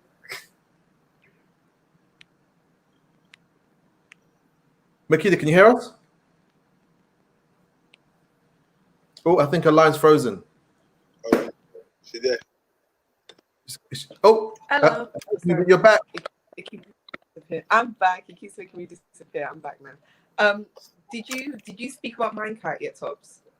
I touched on it, but you can add. Okay, I can have my razzle to it, yeah? Okay, so Carlos briefly mentioned it, and obviously Tops will probably tell you a little bit about it. I think Zeph mentioning about the mental health made me kind of want to touch into it a little bit more. So we actually have a mental health and wellness platform that ourselves and the people that we're working with have been working on for a while. So in hindsight, there will be an application, I think, similar to kind of like an Instagram, but it takes away the superficial value to it. It's not focused on likes. It's not focused on everything looking pretty and lovely, but it's focused on giving you content that's going to aid towards your positive mental health and the growth of that. So whether that be showing you the link between fitness and mental health, whether that be motivational content, speaking, podcasts, that's the sort of content that will be on there. We also are going to be launching some candles as well. So we've actually looked into aromatherapy and the different scents and things that can actually aid with just giving you a bit of peace of mind as well. So there's a lot that's going to be coming into that. I think especially in hindsight with everything that's going on right now, it's very important to look after yourself. Look after yourself because, and especially when you happen to be the strong friend or the strong person that people always come to you, it's okay to now be able to turn around and say that you have not got the capacity to be able to take on someone else's stress, because you need to look after number one. Right now is a very trying time for a lot of people. So whatever it is that helps you, whether that eating good food, being around people that make you happy, that can distract you, going for a walk, be out in fresh air, actually see some daylight. Like, we don't live in the warmest and hottest and nicest of countries, but try to do something that's going to aid you and that's going to help you. It's hard for everyone, and make sure you check in on the people that you do care about, even the ones that you normally feel like would be okay. So, yeah. Brilliant. And I'm going to say as well, because a lot of the work that I do with people is on mindset. I work with different people that are very talented, and I see how this time has impacted them. Let's also talk about getting Get Hench involved with that, because that's what we do and we love it. So I'm putting that out there, because we're about Get Hench. This is the most important muscle in the body, how your mind relates to the world, and that impacts that and everything else. So yeah, so thank you all very, very much. Great to have you on. We could probably talk for like another half an hour or so, but you guys are doing amazing, incredible things. So from us to you, thank you for your time. Thank you for being on, and we'll keep in touch. And let's talk. Let's have you maybe come along to the May event. We can build up to it, and we can talk about things that happen in between. Do some Instagram lives and stuff to really promote what you guys are up to. So we're up for that. You guys up for that? Awesome. Yeah, 100%, bro. 100%. All right, everybody. Sounds good. Thank you very much, and have a great day. Thank you. Thanks a lot, bro. Thank you. Take care. Well done, guys. Well done. Well done. Thank you. Sweet. Bye, guys. Bye-bye. See you later.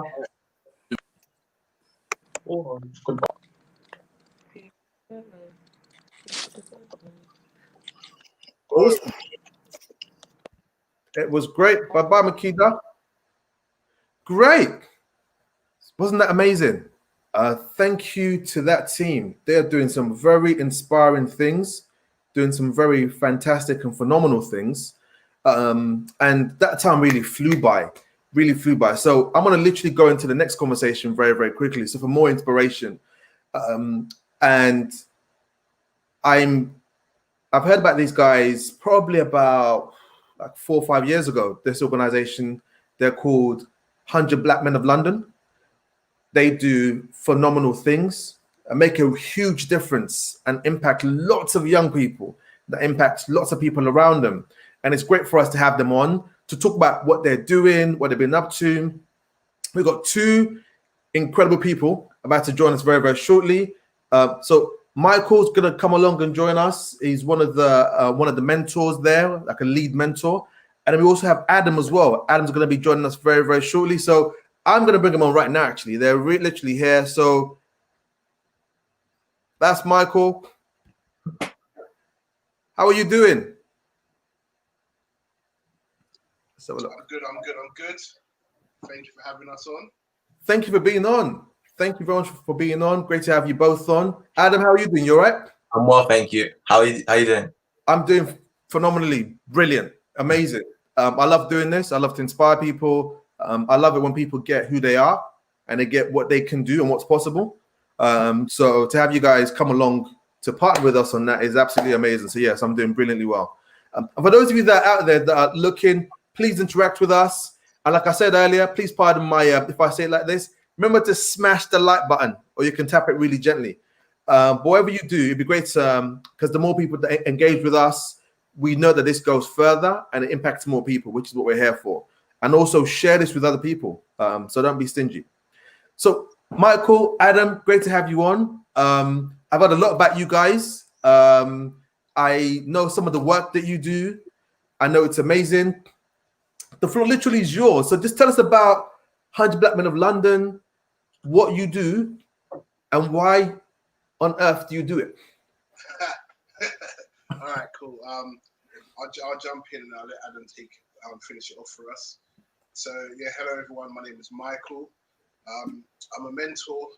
I'm a mentor first at the 100 Black Men of London. I lead our peer mentoring program. So in our mentoring program, we have 5 stages. We have the first 2 stages are for our youngest diamonds, our youngest young people, and that usually ranges from about 10 to about 14. So the first class is called Me I Can Be 1 and Me I Can Be 2. And in those classes, we kind of give them a teaching on things that they don't usually teach us in school. Things that they don't teach us in school that would definitely help us to build our community. Things that like money management, family relationships, the effects of social media, how to handle crime, things like drugs and substance abuse. So all those kind of things that will help us. It's like life skills that will help us. So that's the first thing that's taught in the first 2 for the youngest.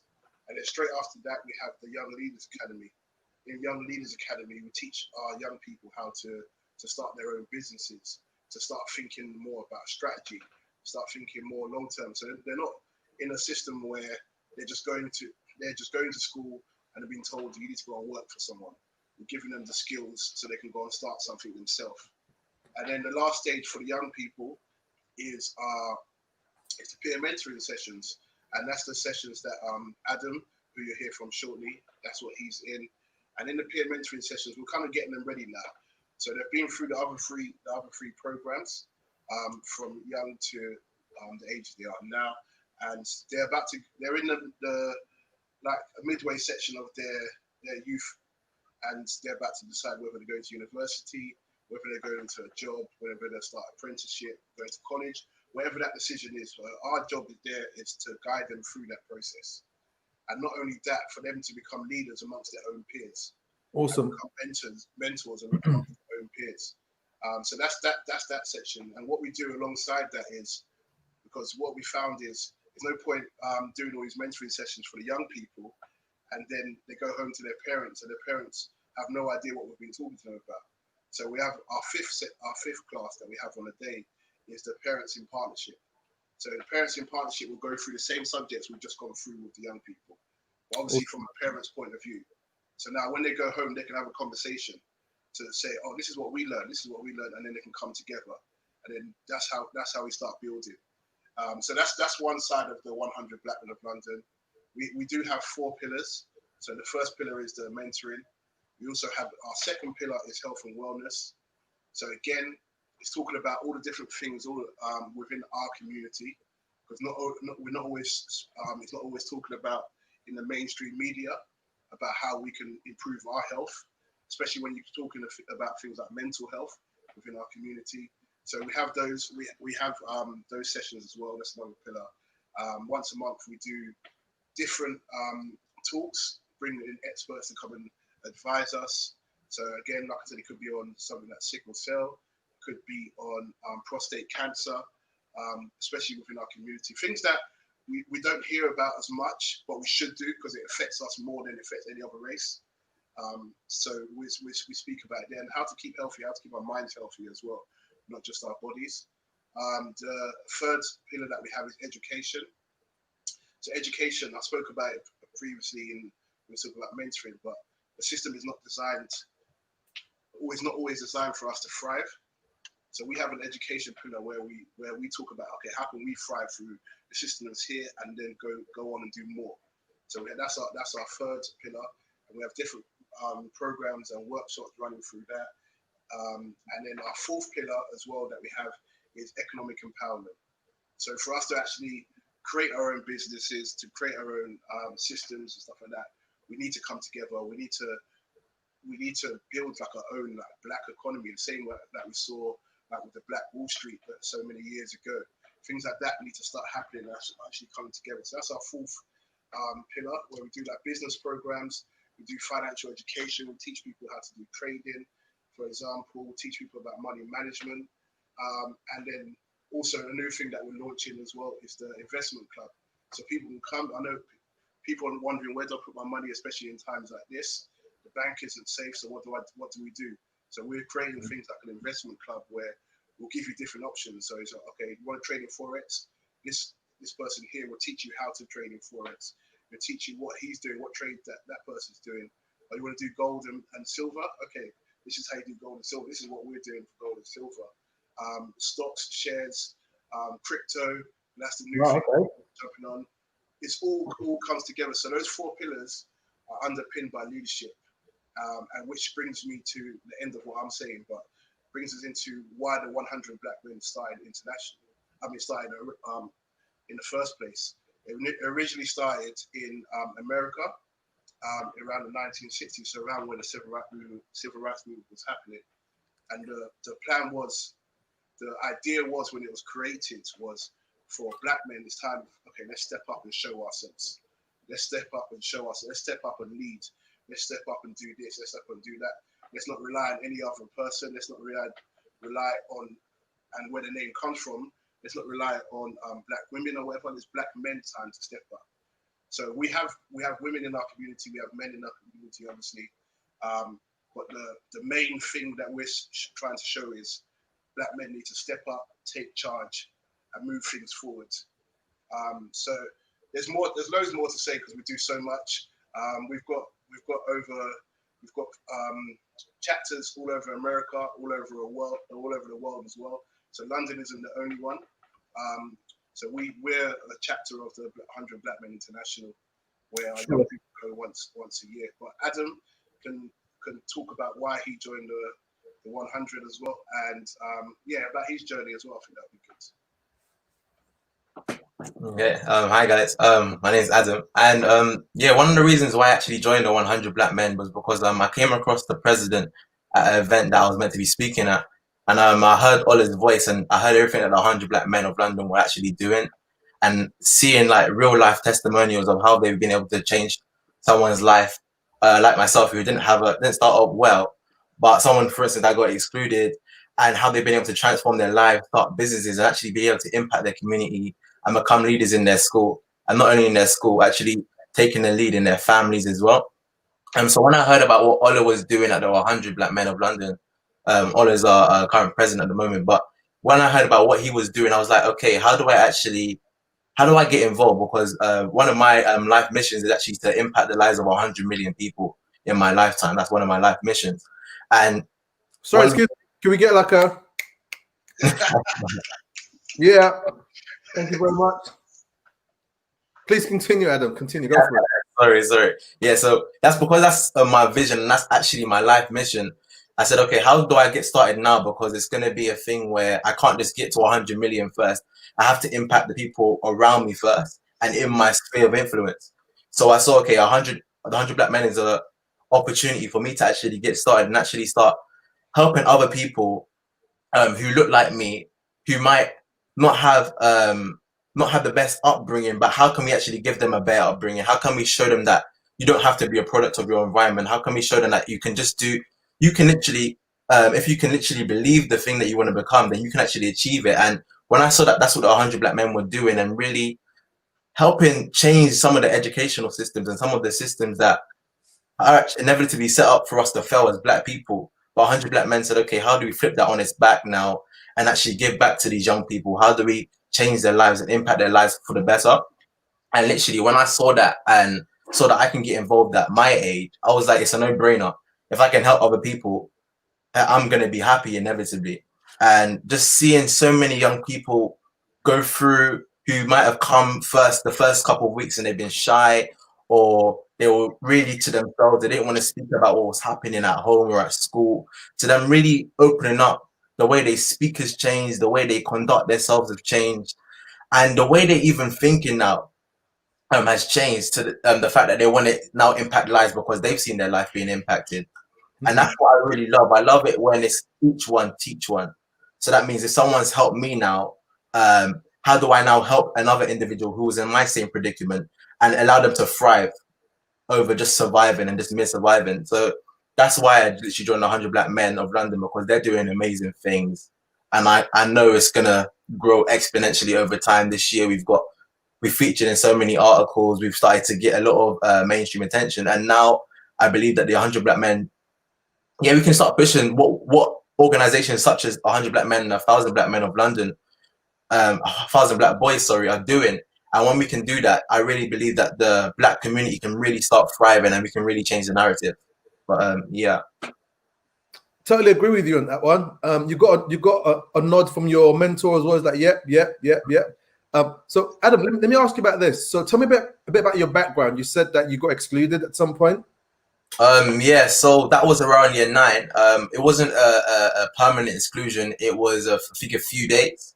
Sure. And the worst thing was that my mum, she was literally she's a parent governor in my school. So she's literally right through from primary school, secondary school, just to kind of keep an eye on me. And primary school, the same thing.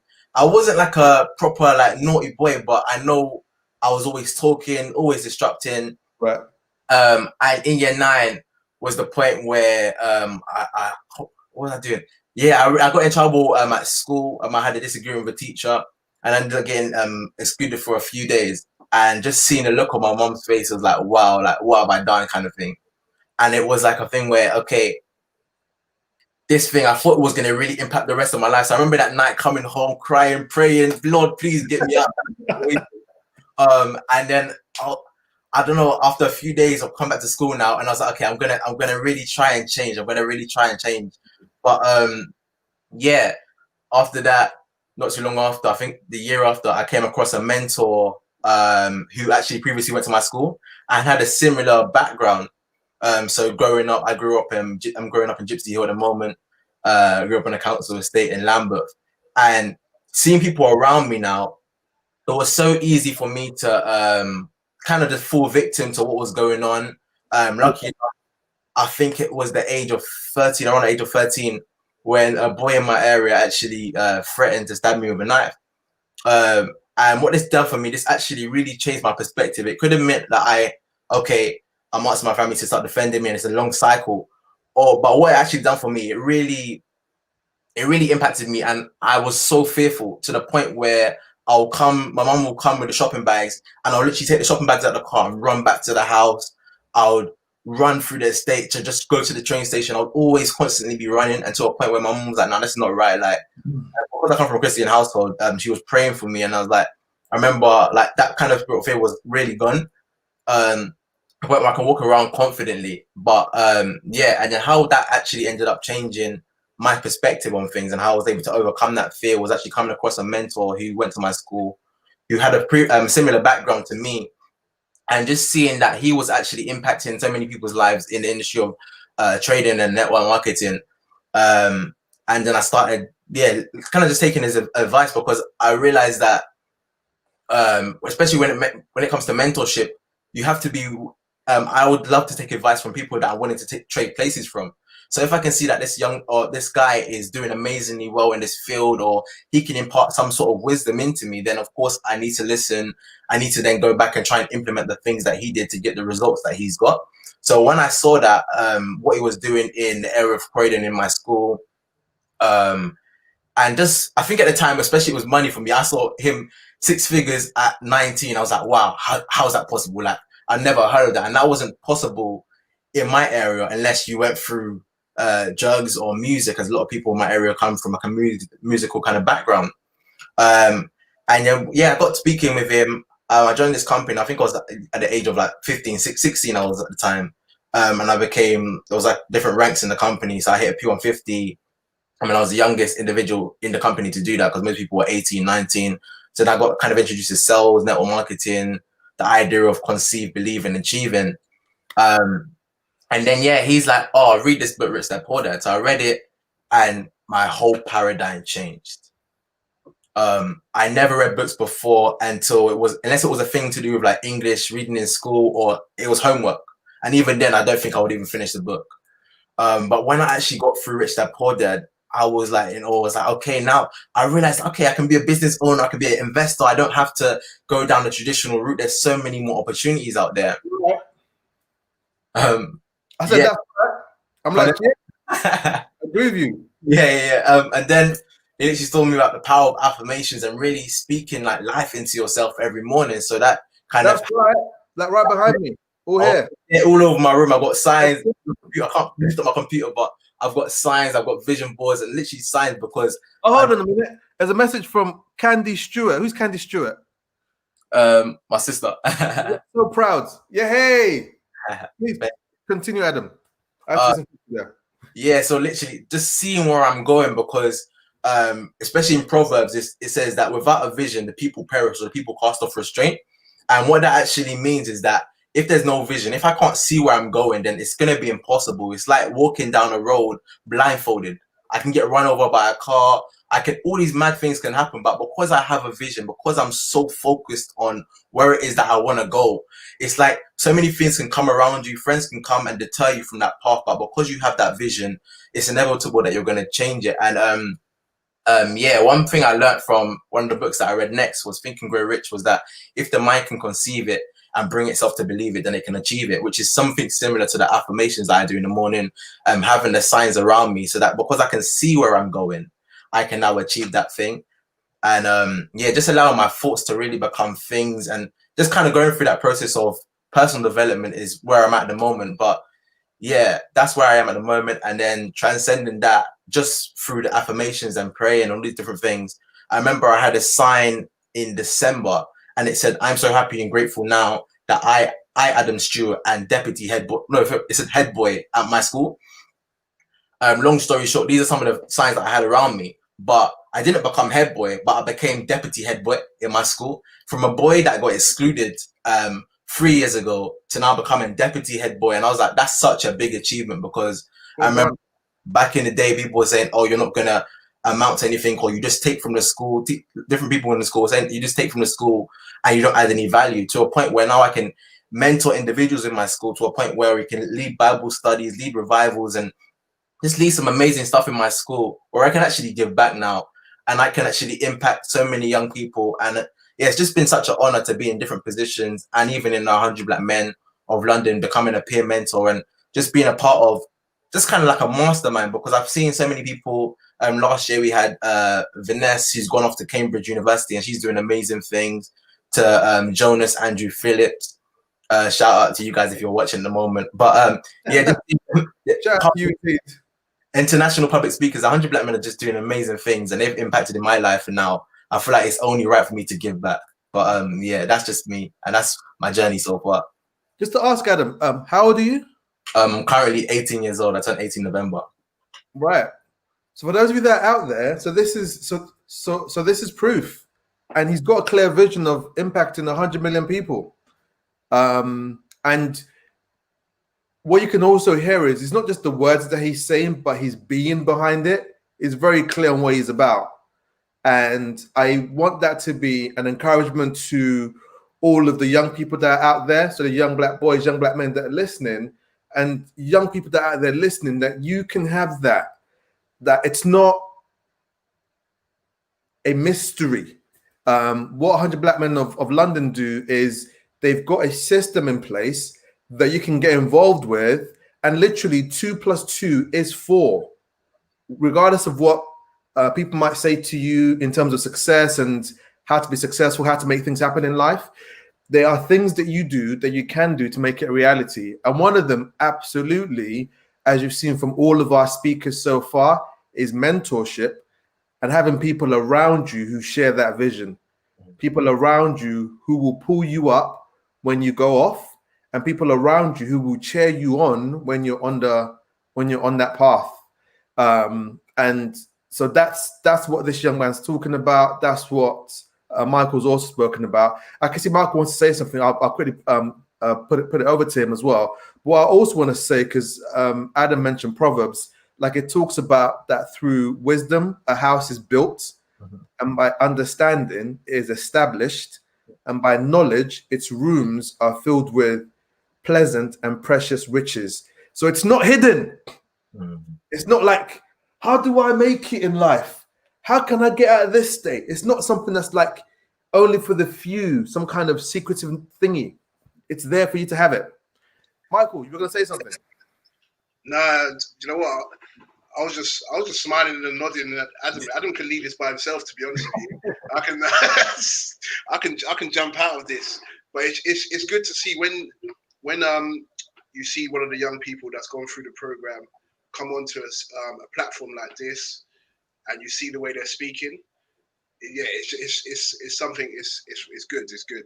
So that's what I was. There was nothing I wanted to say. I was just smiling and I was happy because I could see the growth within all of them, and it's something that I've seen a lot through the 100. There's so many young people that have come to the 100, like Adam was saying. Okay, he's been excluded or whatever, but someone else might have labelled him as something else. And when they come, if they come into the 100 with that label is automatically taken away, removed. You're not a bad person. You're not done this. You're not done that. And if anything, for me personally, every mentor is different. Someone who comes into the 100 and they've been told that they're this, that, the other. For me, I look at that. That's the perfect. That's the one I want to work with. The ones that comes in, it's good to have mixture, obviously, and the ones that are coming in they're perfect and everything already. But the ones that come in like that, I'm like, okay, these are the ones. We've got to prove these people wrong. And I think, especially within our community, we're labelled a lot of things. So if we don't find a place like the 1,000 Black Boys or the 100 Black Men of London or anything like that, if we don't find those kind of charities, then we can take those labels and then live those labels instead of knowing who we truly are. What we do is we rip that away and just say, look, that's awesome. Who do you want to be?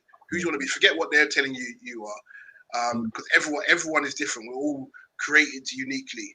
There was something written on our hearts from the day we was born, and we're just growing into that, and that's it.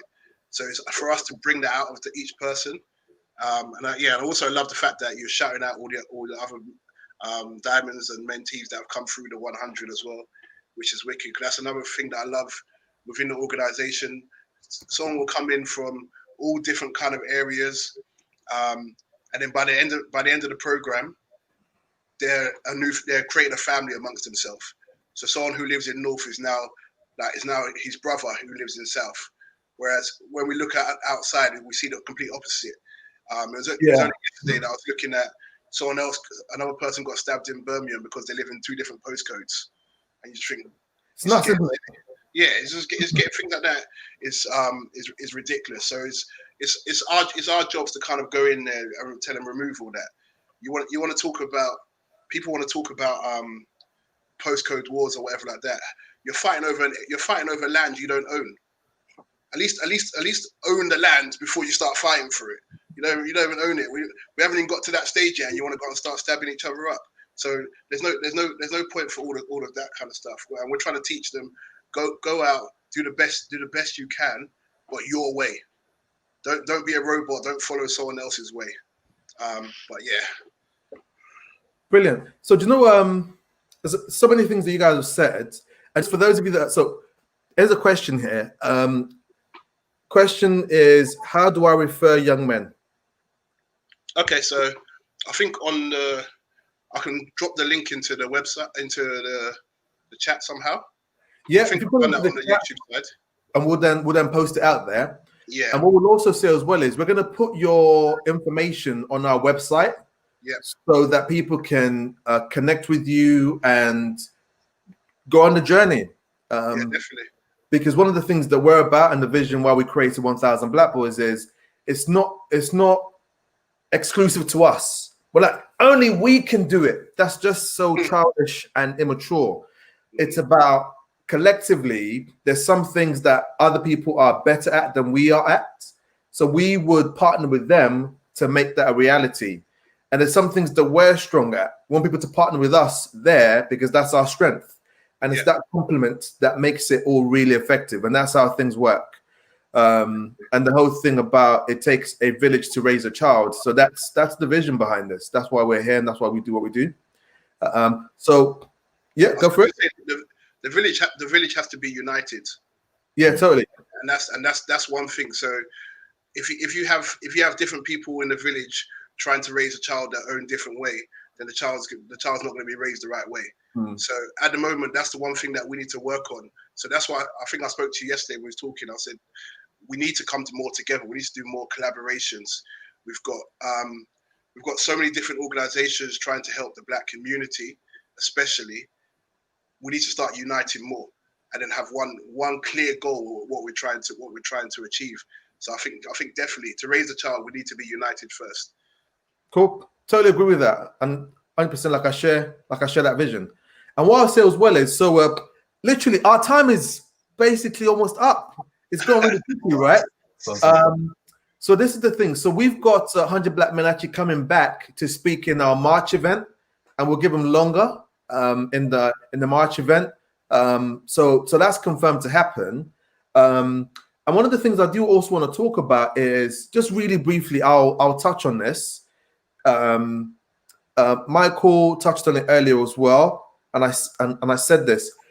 I'll just come out with this. The education system is designed in a way where Black boys and young Black men don't win in that system, right?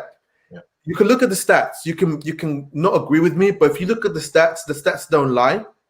And there's some things that have been deliberately left off the curriculum. Deliberately. One of the things we touched on yesterday was the thing about finance and budgeting. Like, for the life of me, I don't know why there's nothing in school, or maybe there is now, around this is how you budget, this is when you should do it, this is how you schedule your time, this is what it looks like when you save, this is what you invest with, all of that. Like, that's not in it's just not there.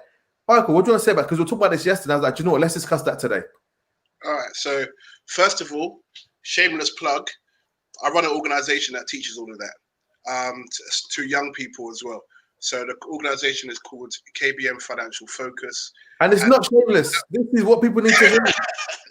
They've got an event coming up shortly that you guys need to be on. But yeah, go for it. Yeah, so this is one of the things that I highlighted. So my whole background is accounts. So when we first started talking, I said that first my role in the 100 Black Men of London is to be a mentor. But my other role within the 100 Black Men of London is Vice President of Finance. So I control that kind of area of the 100 Black Men of London. But one of the things that I noticed just growing up and in my own life is that we're not taught how to manage our finances. We're not taught the things that if we was in maybe in other families we might get experience to, we might get exposed to. Those kind of programs need to be delivered. They don't deliver it at schools, because if they deliver it at schools, then they can't put us into a system where you go and work for someone. Because as soon as you have the understanding of how to manage your finances, on how to do budgeting, how to set up a business, how to make money from it, how to do investing, then you're going to start thinking, wait, why do I need to go and work for someone if I know how to do that myself?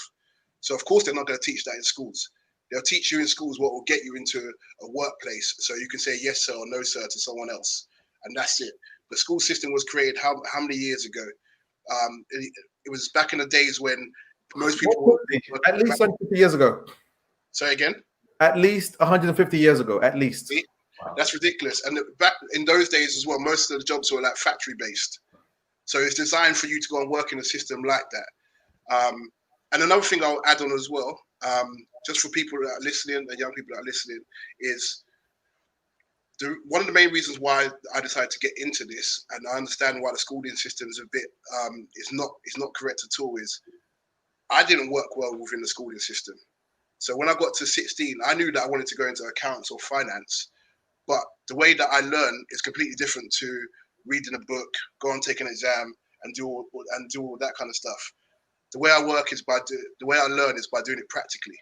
So when I got to 17, I left my A-levels. I went to go and do an apprenticeship in accounting, and then through that, that's where I got all my qualifications from. Through that, that's where I started 2 businesses from. Through that, this is how I start teaching people now about their finances and how to start their own business. But that's only coming about now. Like, people are not. It wasn't really pushed to me when I was at school. It wasn't pushed to me that I can do an apprenticeship. I had to go and search that and seek that myself. And it's lucky that I had a mum around me who were doing that research for me. So the school system isn't set up for us. And another good thing is last year, Adam actually delivered a money management workshop to the young people of the 100. I think that was quite successful as well. We got a lot of good feedback from that. I don't know if Adam wants to touch on something about the schooling system and the way in terms of what you're taught as well. Yeah, literally. When we're even from a childhood, and I think it's even from the parents. Sometimes it's from the home as well, because what are you told? You're told to go to school to get good grades. Once you go to, go and get good grades, you're told to go. Then you're told to go to university or to go through the whole educational system. And the end result of that is to get a job. They don't actually teach us from the house. They don't say, oh, you can put your mind to anything. You can be, you don't have to be an engineer. You don't have to be a doctor. You don't have to be a lawyer. All these ones are great, yes.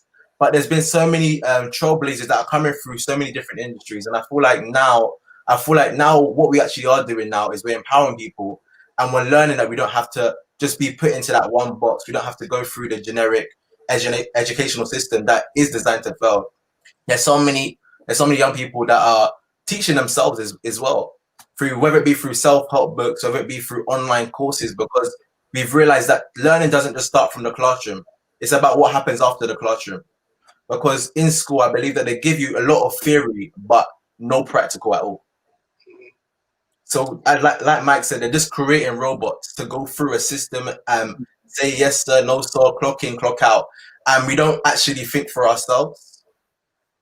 And even when Mike was just touching on, they don't teach us about budgeting, assets, liabilities. That is so true. I'm in business right now. I do business. I'm studying business, but they don't actually teach us how to actually budget. They tell us what budgeting is, but they don't go and say, okay, this is a spreadsheet. This is about how accounts work. This is about how you actually say. This is about how the rich get richer. And they don't even teach us these kind of technical stuff. What they're teaching us is the theory, literally what the textbook teaches them. And even the teachers themselves, sometimes, unfortunately, they don't own their own businesses. So what they're taught, even in uni, I was going to go down the university route and go and study business. But I was thinking, wait, why don't I just learn from a mentor? Why don't I learn from someone who's actually got tangible experience, and then implement the same things that they've implemented? It's like becoming a doctor, for instance. I'm not going to learn from a textbook. I have to go and learn through someone that's already fully qualified. I have to do tangible training in order to get there.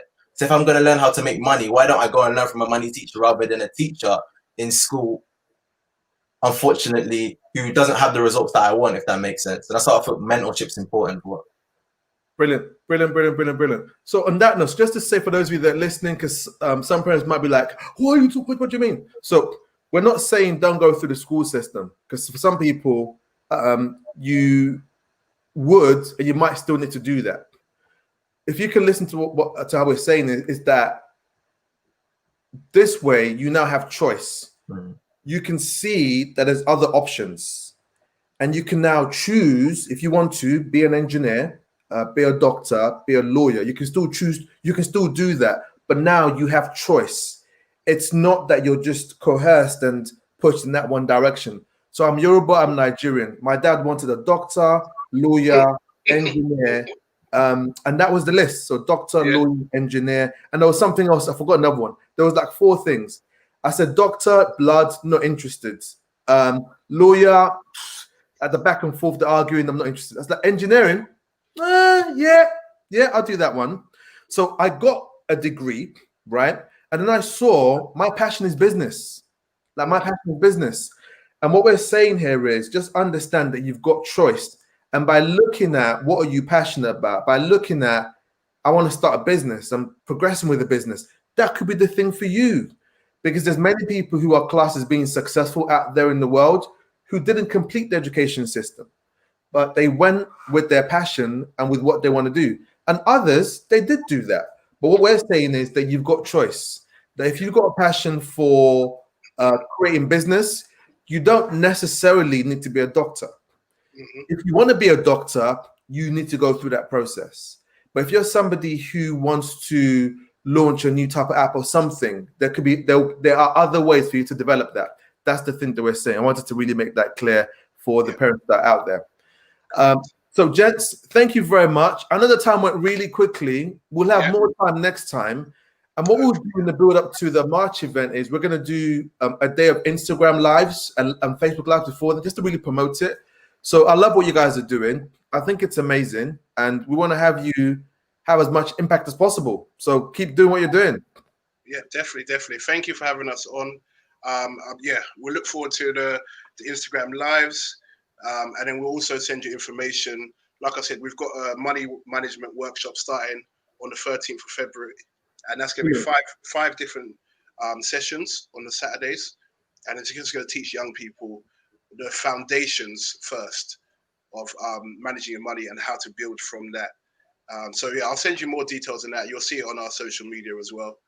What we'll do, if you send us that, we'll also send out an email to people that are on the mailing list. Amazing. Awesome. All right, perfect. Thank you for having us on, guys. Pleasure. Have a great one. You too. Have a great one. Have a great day. You're doing great work. Keep going. Thank you. Speak to you soon. Have a good day. Bye. So that was amazing. Absolutely amazing. And so there are organizations like 100 Black Men Out There who are doing brilliant things that you can reach out to. That's the reason why we do this. So as well as there's 4 reasons why we do our events. There's 4 reasons. So number 1 is to give young Black boys, young Black men hope and inspiration. When I mean hope, I don't mean like flimsy hope. Like I hope it doesn't rain tomorrow, or like I'm going to say like I hope Arsenal win the league. I don't mean that kind of hope. I mean like it's intentional, it's clear, it's powerful. So that's why we do these events. That's number 1. Number 2 is we want to give organizations that are doing great things a platform so people can see them, people know about them. Number 3 is that we then connect these organizations together so that there's an even more powerful provision. And one of the things we want to do with that is create a database, a platform where a parent can go into that platform. Maybe they live in Hackney and they want to find someone to support their child with financial literacy. They can type it in and they can find the organizations locally that can do that. So we want to create that. So that's the 3rd reason. And number 4 is mentorship. So after events are done, there's organizations that you can connect with to mentor you and mentor your young ones, and also for parents that need support. So on that note, I'm going to bring an amazing young man on very, very shortly. So we did 1,000 Black Boys. My other company, Get Hench, we do work with mindset and coaching. With that, I'm one of the leading mindset coaches in Europe. So I've got a program that I deliver with young people. And in November, December, we did a program specifically with a group of 9 young Black boys. So we did that in partnership with Get Hench, 1,000 Black Boys. We delivered this program. And it was amazing. They got so much value from it. And I said to this young boy, I said, do you know what? I love what you're doing. I love your vision. I love the thing that your passion for. He's very passionate about his business. And I said that I'll give him a platform to come and talk to us about his company. And so he's coming on very, very shortly. So it's just, I can see him like right now. He's sat there smiling. So he's 13 years old, right? So his name is Pierre, and he's from Dalston, East London, and he's got this business that he started last year. So I want to give him a chance to talk about his company and just to share about who he is. So let me add him to the stream. Pierre, how are you doing? Welcome. I'm fine, thank you. Hello, everyone. Hello, everybody. Hi.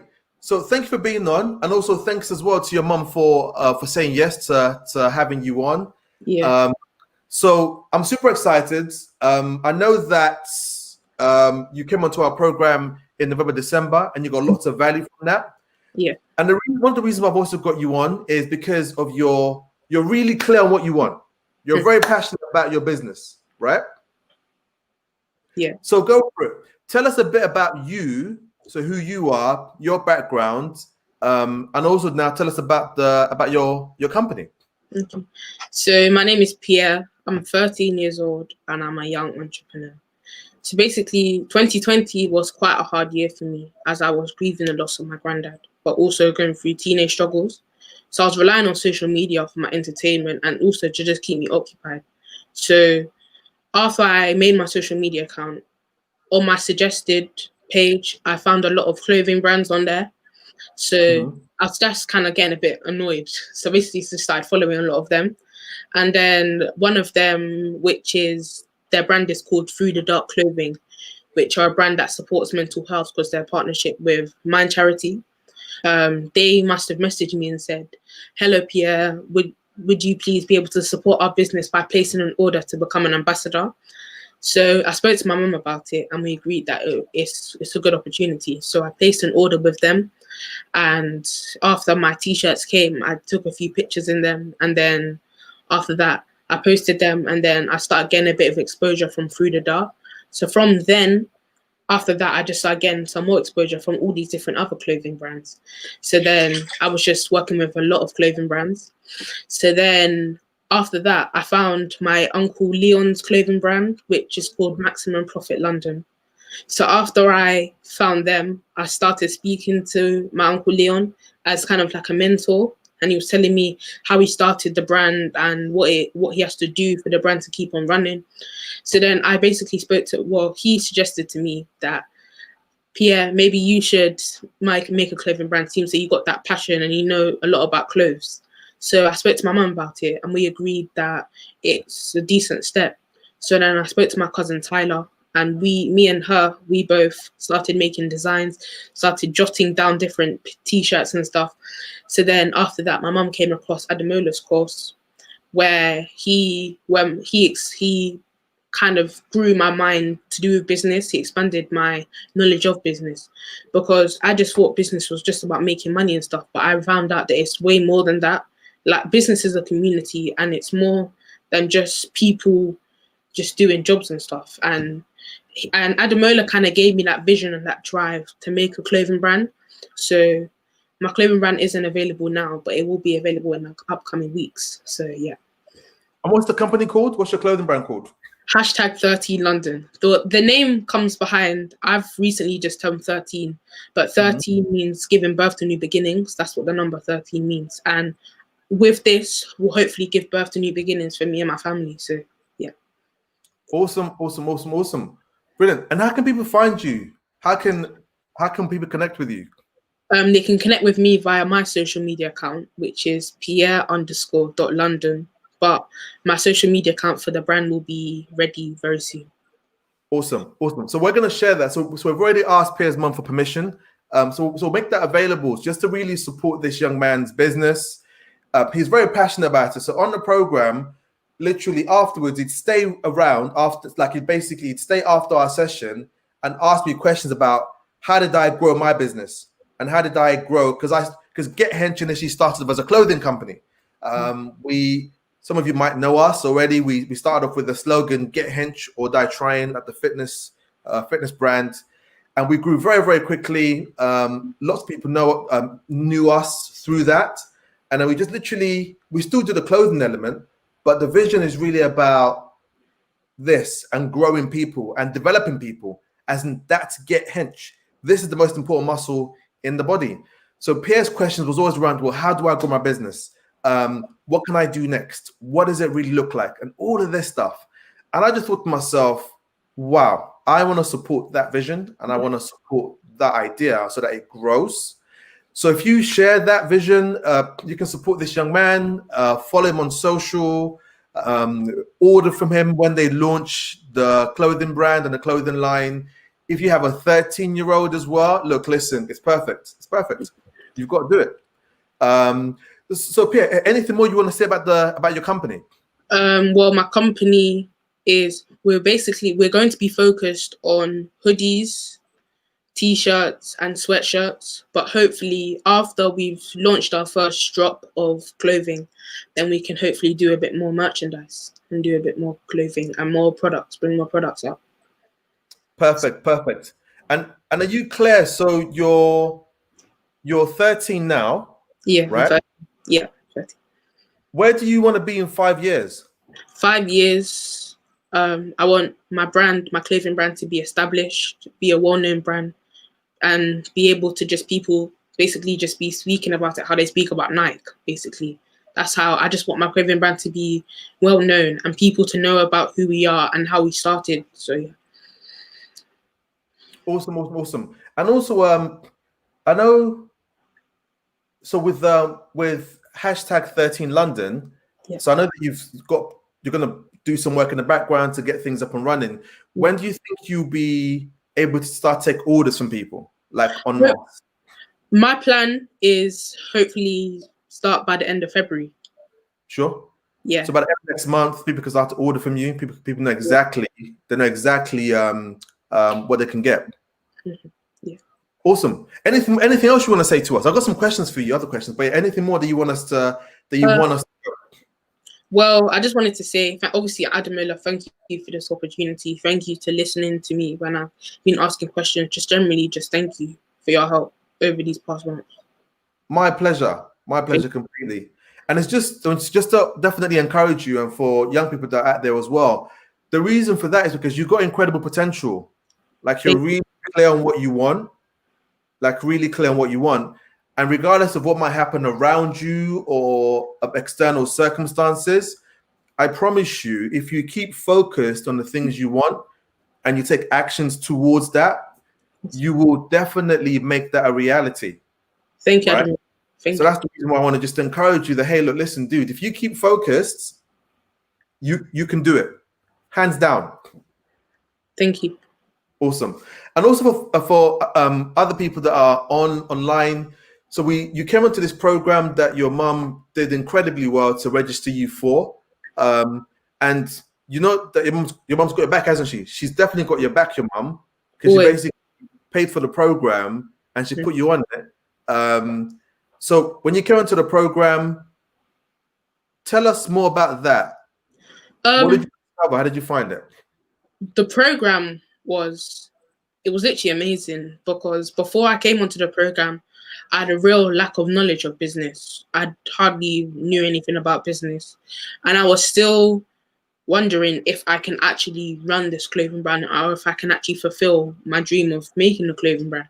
But then when I came onto the course, I thought everyone else had their dreams as well, which was really cool to bounce off of everyone else, because everyone else in the class, just like, well done to everyone else, because we all have our dream and we all have our passion.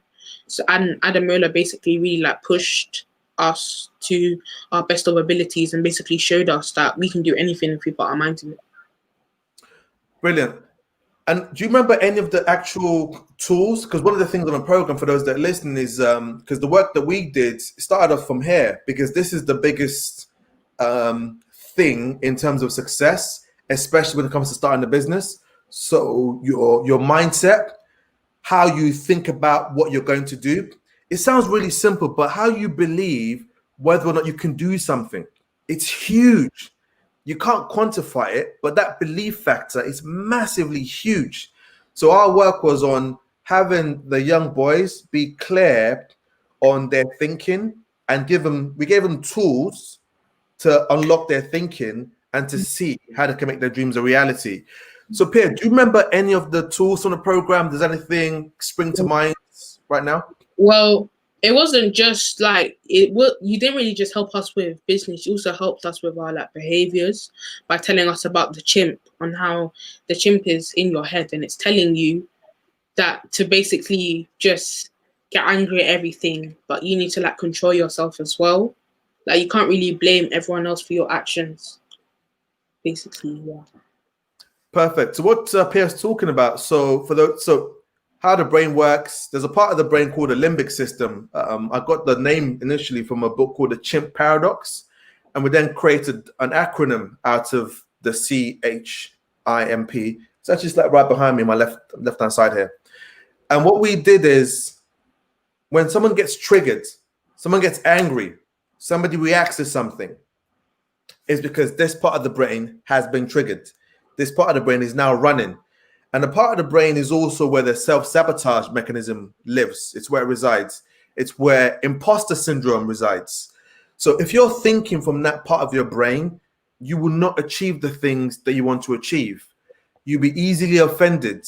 You get angry. You won't be able to control yourself. Someone says something and you basically lash out. Or you'll have these dreams and these visions and these ambitions and you'll never action them. It's also where procrastination lives, in this part of the brain.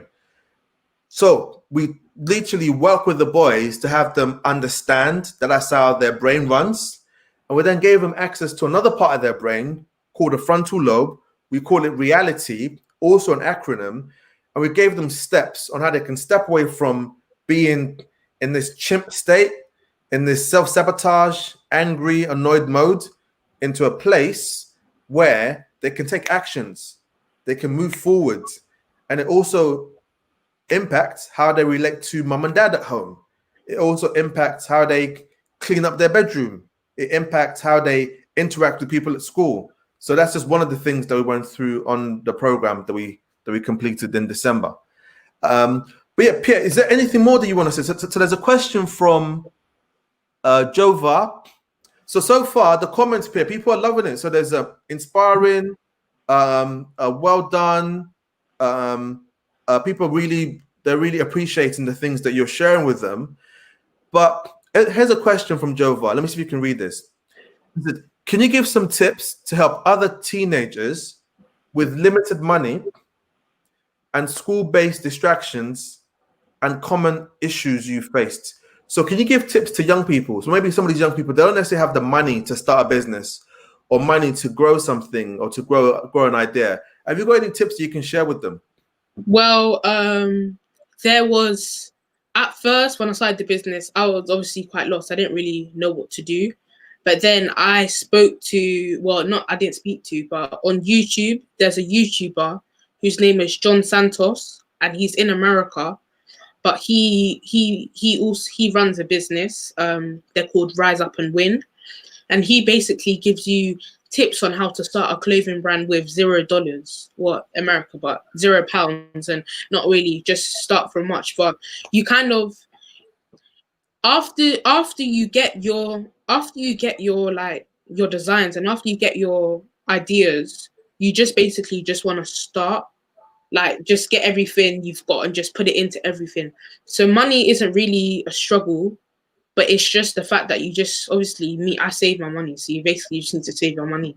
But school-based distractions, when I fully start the clothing brand, I know that school will be a bit of a struggle. It seems that I'm going to have to focus on school and also focus on this. That's why I'm going to say I'm going to try and bring out new drops every holiday I have. So every school holiday, I'm going to try and bring out a new set of clothing and common issues you faced. Well, the common issues that I was facing was the fact that I was just addicted to my phone. And like when I'd be away from my phone, I just literally just got angry for no reason. So what really helped me was I just turned off the notifications off my phone, which basically helped me so that I wasn't being glued to my phone every minute. So if anyone's just like struggling with being addicted to your phone, just turn off the notifications so you won't know what's going to happen, and you can just get excited when you get your phone back. That's what really helped me. Awesome. Thank you very much. Like, really great to have you on. I mean, so we still got some more time together. What else do you want to say? What else do you want to share with people that are listening? Any additional tips you want to give to young people and parents? Go for it. I just wanted to say a quick thank you to my cousin Tyler, who's really helped me and really pushed me to do this business. If you're watching, Tyler, thank you for helping me. But thank you, Tyler. Well done, Tyler. But also, I just wanted to say that if anyone's thinking of starting a clothing brand, I would do maybe like a month's worth of research. Like I've literally just got a whole folder full of notes and stuff which I've found from YouTube videos, TikTok videos, just different social media sites. You should just look at the different clothing brands and look at what they're doing and look at how they're struggling. And from while they're struggling, or just basically just FIU, just message different brands, ask them how they started, any advice, because if they give you advice, then they've had it firsthand, so they know the struggles of having a clothing brand and how you're not going to make money in 5 minutes. You have to work hard to get what you want. But yeah. That's a really good point. That's a really good point. So if there's anything around, people get distracted, or they buy this lie of an overnight success, that something just happens like overnight, you come up with like an idea and literally the next day, boom. But to actually build something that's sustainable, it does take that time. It does take that effort. It does take that commitment and that perseverance to make it work and to make it happen. And that's the thing that that Pierre's talking about. So from his research, I mean, you can even hear him. Like he's got like how many? You've got like a month's worth of research. You said, right? Yeah. I've got literally a whole folder with the pages literally dropping out because there's so much things in that booklet. But I've got a lot. So I've literally just got papers and papers and papers just filled with designs. Like, because what I realized when I first started thinking of joining the clothing brand industry is that different people like different things, but you shouldn't just change your whole like design just for someone else. Like I was thinking at the start, maybe I should do like anime designs because some people like anime, but I just realized that's not the niche I want to go into. So I want to go into streetwear and stuff that people my age will wear. And like an example, go out with my friends and I'll see people wearing the clothing brand because it's what they like. So you just need to not do what everyone else thinks you should do. You should basically just do what your heart tells you to do. Awesome as well. And for those of you that are listening, so this ties in with what Makeda touched on earlier. So Makeda spoke about when she first started, she got into modeling, but it wasn't really for her. She wanted to do something where she got a chance to literally express herself. So she then went into acting and they started Creative Connectors, which is something that's authentic to her. So Pierre is talking about, for those of you that are looking at starting a clothing brand, in this case, he wanted to create something that was authentic and true to him. So not just because other people were doing it or people were telling him to do it, but because that's what he wanted to do. And Carlos also said a similar thing about this teacher from school that told him what she thinks he should be doing, but his passion was really to do with acting and producing. So for the young people that are out there, you've got something that you're really passionate about, that you really love doing, you can make that a success. You can make that into something that gives you revenue and that makes you money and you live a life that you love. And what I also hear from Pierre as well is so the money is one thing, but there's a purpose behind it, right? And talking with Pierre, look, there's also someone else that you want to thank, right? Yeah, it was my cousin. Your cousin, But also, I just wanted to say a big thank you to one of my teachers at school, which is basically, obviously due to the COVID pandemic, a lot of teachers were basically not leaving, but a lot of teachers weren't really at school. So I had a lot of like supply teachers and where we would just write for the lessons. And then I would be at the front of the class and basically everyone's just writing their words and stuff. But I wouldn't really, a lot of the time I would literally just sit there and just think of designs and just literally just write designs in my book. And my teacher saw what I was doing and he basically told me that anytime we have a supply teacher, he said that I would be allowed to do designs if I wanted to. Oh, wow. So he basically pushed me and helped me do anything. He basically checks up on me and tells me how's the brand doing and stuff. So I want to say thank you to my PE teacher. That's a brilliant teacher. So thank you to that teacher as well. And also thank you for having you on. And also a big thank you to your mum as well, who registered you for the program. Just a thank you to mum as well. Yeah, thank you, mum. Thank you for helping me. Thank you for putting your money into it. And just thank you for helping me a lot. Thank you, mum. Awesome. That's definitely a big deal because the program that we did in December, it wasn't a free program. We did get some funding towards it, so we were able to heavily subsidize that program. And we put it out to lots of people. We promoted it and we advertised it. And in the end, only 9 parents took it up. Only 9 parents took it up. So here I am, one of the leading mindset and leadership coaches in Europe, put us a program out there for young people, and 9 people took it up. So 9 took it up. And Pierre's mum was one of them. So a big thank you and a big well done to your mum for backing you and for supporting you and for literally putting money towards your development and towards your growth. Yeah. That's amazing. Great to have you on. Is there anything more you want to say before we close? Thank you for this opportunity to allow me to talk about my clothing brand and just give me an extra platform to promote myself. Thank you, Ademola. My pleasure. My pleasure. We've got some plans in place. If you deliver on the things that we discussed in between, so maybe we'll have you come back on maybe in May at that point. And you can talk about the growth and what's happened to #13 London by that point. Thank you. Awesome. Well, Pierre, doing really great. So have a Thank great Saturday evening and keep going. You're doing really good. Thank you. Thank you, everyone. Bye. Bye-bye. Brilliant. So another young man. Yes.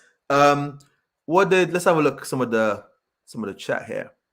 So Nikki G, thank you to Priska, hard-working single mum, really best mum in the world. She tries so hard. So that's Pierre's mum. She's put like a lot of support into her son. So a big shout out to all the mums and parents out there that are supporting their children.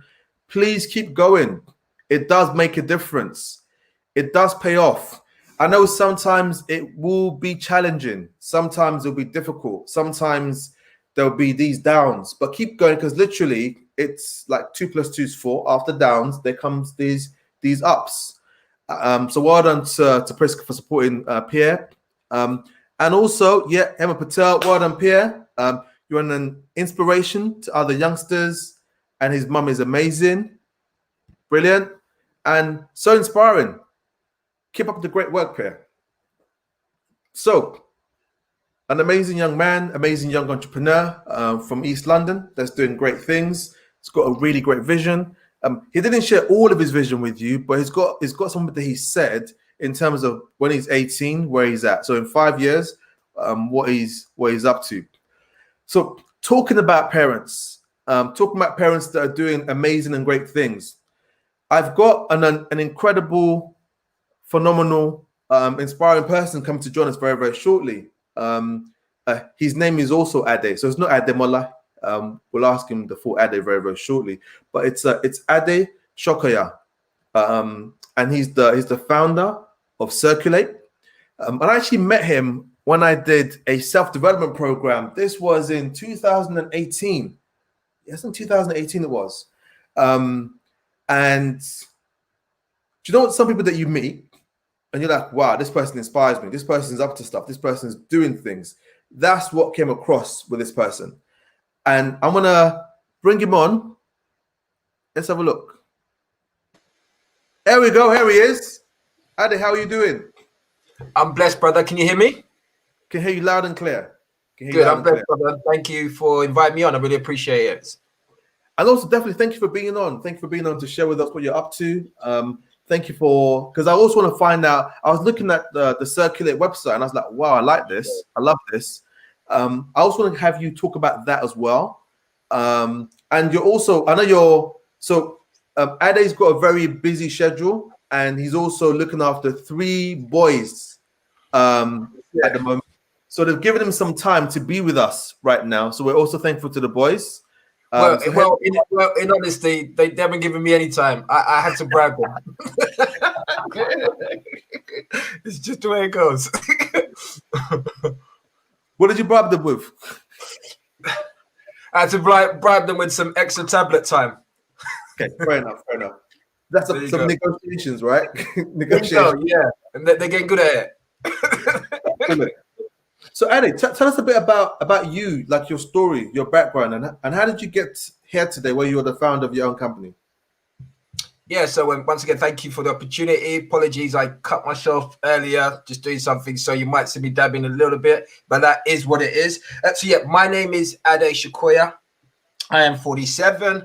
I am the father of 3 boys, aged 10, 8, and 6. To your earlier question, the full name is Adewale Adetokunbo Adeyiga Shokoya. Yeah. Wow. Yeah, so I'm added times 3. So my background is such that I grew up in East London. At the age of 10, I was taken to Nigeria on a 6-week holiday at the age of 10. So grateful. And I came back when I was 14. So some of you Africans out there will exactly understand what that means. It's like you get there and then before you know it, they're looking for schools and you're like, whoa, like I'm going back, right? Like, no, you ain't, dude. You're here. Unfortunately, holiday, wasn't it? Say again? That was a long 6-week holiday. Boy, I'm really bad at maths, but yeah, it was a long time. Didn't seem much longer than that. My mum took sick with all the pressure she was under, so she came back to try and wrap up a few things, but she never made it back to Nigeria. So it just meant at a young age Me and my older siblings, so I'm the last born of fives, we kind of got split up. Me and my older brother were sent to stay with my grandma. She was very old, so we really had to kind of look after ourselves for a while. Came back when I was 14. My dad was at home. We kept on just really getting into some really altercations. So at the age of 16, I left home, moved into a friend's flat, which had no water, no electricity. And from there, that became my family. So I joined the gang. I got myself into all sorts of troubles over the years, which meant, got myself into police stations, spent some time in prison. So that went on for a considerable amount of years. And then around 96, 97, I started looking at my life. Things were getting really serious, and I started reflecting on my life and recognizing that, well, there's a couple of things about that. One, there was just the self-recognition that, hey, this is not what God put me here for. And two, it was and this might be useful to some of the young people out there, it was that there were some seeds that were planted in me as I was growing up, which came into fruition at the right time. It helped me to recognize, actually, this is not what I'm about. I'm more than this. So I started the journey of turning my life around. First of all, I became a counselor, so working with young people, helping them through drug challenges and stuff. Then I sent myself to university. I flunked the first year so badly that the teacher in a class of about 100 told them, hey, this guy ain't going to amount to nothing, stay away from his type. 2 years later, I'd reversed it around and I graduated with a first class degree, which ended up giving me a scholarship. Well done. Thank you. Glory be to God. Then I started doing a lot of work in the community. So working with organizations like the 100 Black Men of London, working with gang interventions, prisons, stuff like that. London as well. Yes, I was a member of the 100 Black Men of London for about 4 or 5 years.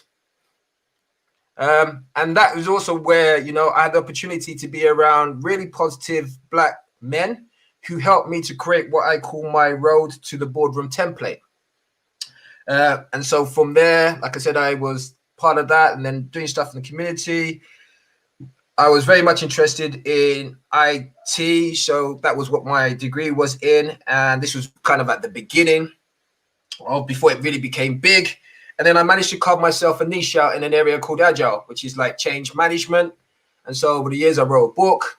I became really known internationally in that field. Over the years, I've been fortunate to work on really large projects and programs with companies like Barclays, Boeing, Vodafone, just to name a few, which means I was fortunate to travel around the world doing some of that work, became an international keynote speaker in my field. So up until COVID hit, I used to travel a lot and get paid to go and speak at different conferences and get CEOs and other people coming to listen to me to talk about how they could change their organizations. And I am blessed. I mean, some of the biggest blessings is that even though, like I said, I had a checkered past, because of all the work that I did over the years, it came to the point now that actually, because I work with financial services and big organizations like that, so you have to reveal your past. And when I reveal it, a lot of the time they're like, forget about that. That was back in the past. We know what you could do nowadays. So yeah, come on in. We want to work with you. So yeah, I'm the father of 3 boys. I'm a single parent. I co-parent with their mother, single parent. So I have my boys, love them dearly, and they are my life. And yeah, that's about it. I've had a number of companies over the years. And just to your point about Circulate was something that was just set up last year. In effect, initially, it's a online directory for Black businesses. The intention is recognizing that one of the things that we need in regards to empowerment in the Black community is economics. How do we make our businesses more visible so that we can increase the amount of time that money stays within the Black community, but also the number of times that it circulates around the Black community as a building block for building our financial basis. Just on that note, I'm actually going to share this. Let me see if I can share this. So that's your website. Yes, that's correct. So yeah, thank you. Because I saw it. So literally, close this. So find UK-based Black-owned businesses near you. And I just love that concept. And just maybe it's self-explanatory, but just to hear it from you, like, what was the vision behind that? Why did you get started? And also, how did you get started?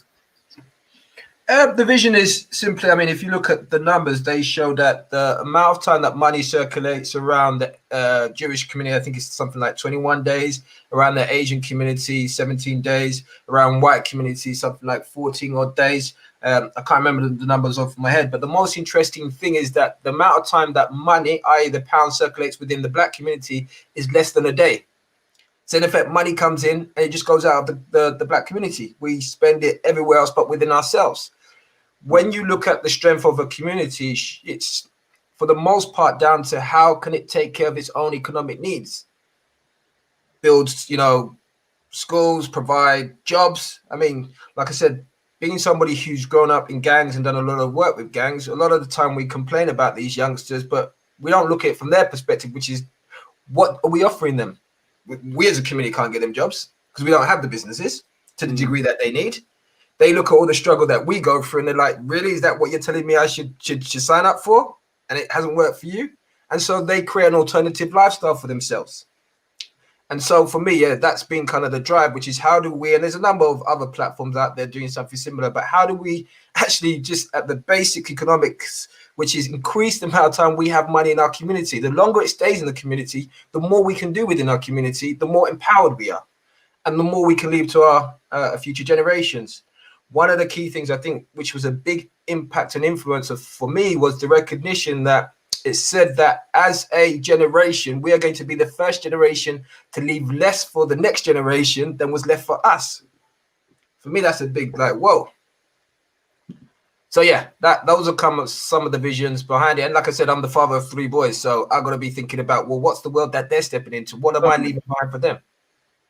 I started. Yeah, so KBM, within the black community is 6 hours. Wow, look at that, 6 hours. 6 hours. So that's the vision. So to transform that conversation. And so one of the things that I say and I look at, some people kind of looked at me initially and thought, what is he talking about? Because I said that racism isn't about race. It wasn't about race. It's about economics. It's about economics. So racism is not about race. It's about economics. That's why, for example, it's referred to as even like the slave trade. It was a trade. The business. Yeah. And then race was used to justify the atrocities. It was used as a add-on to justify the crimes that were committed, but ultimately it's about economics. So the way out of it, a way to transform that, has to be and is entrepreneurship. It is financial empowerment. It is about that the young ones and us, we set up these businesses. We set up these institutions, we turn these ideas into something that generates revenue. And we then build that together and we can then pass that on. So that's something that I definitely say, and it's what I talk to people about. And to me, I mean, personally, I'm in 100% in agreement with that, okay? I think the factor about skin and all the other bits and pieces is just the add-on. It's what justifies the behavior. But fundamentally, it's all about economics. It's about, if you look at politics, if you look at all of the institutions that we're talking about, the people with the money can have the influence. The people who don't have the money can't have the influence. And, I mean, prime example is look at the power of the Jewish community. You dare not say anything about the Jewish community because they come down hard and they have the finances and all the institutions to support that, the media, all of that things, because they've got the money inside of those. But we, for the most part, and these are just general statements, it doesn't mean anything, but if we just continue to consume, then what are we bringing in people's minds? What are we bringing to the table? We become easily exploited because just sell them stuff. Let's just sell them stuff and they'll buy stuff, they'll buy stuff, they'll buy stuff. But ultimately, my belief is this, regardless, and I learned this in, because I have to work a lot in the corporate world. And initially I used to be in the corporate world, and a lot of times I'm the only black person operating at my level. And, sometimes you get all this different stigma, and in my mind, it'd be like, oh, because I'm black. But then I recognize and realize, well, that's an aspect that would never change. And that's not an empowering statement. What's more empowering is actually, what can I do differently to actually have impact?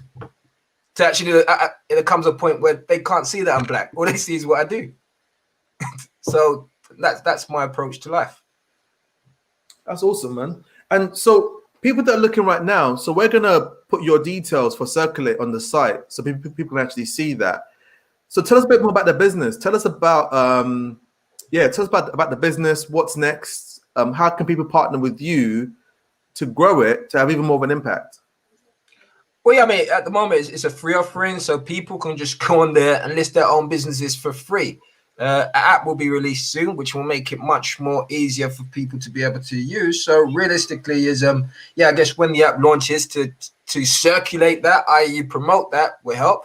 But in the meantime, people can just start getting there, adding your businesses, and start using it as a point whereby if you're looking for certain products or services, at the minimum, at least, you can start looking to see, well, actually, how can I find another black business whereby I can actually spend the money with them?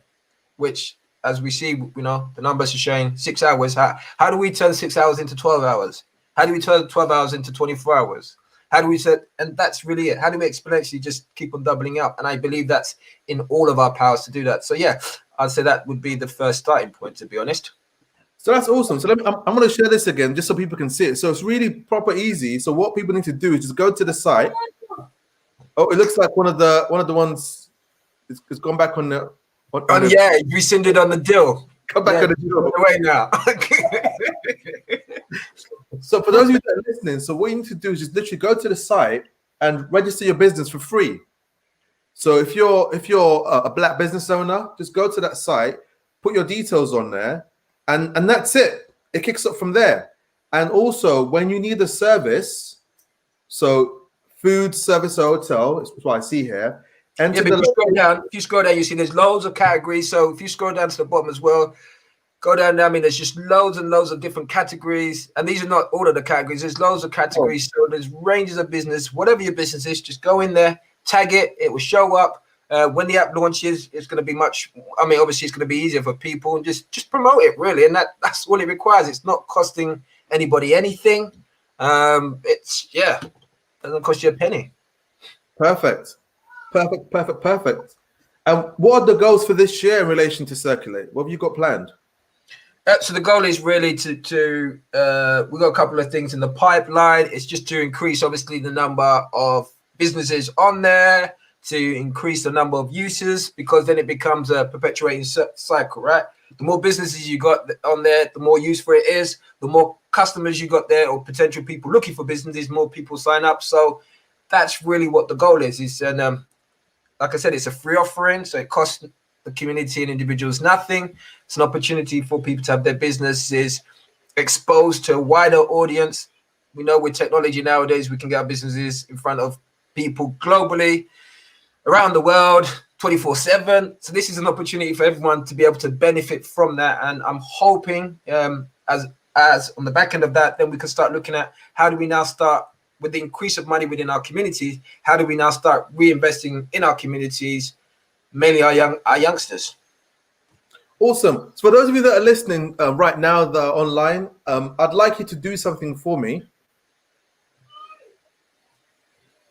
So for those of you that have businesses, go to that site today and just register your details. So go to the site today and just register your details. How long would that process take, Ade? Less than 5 minutes.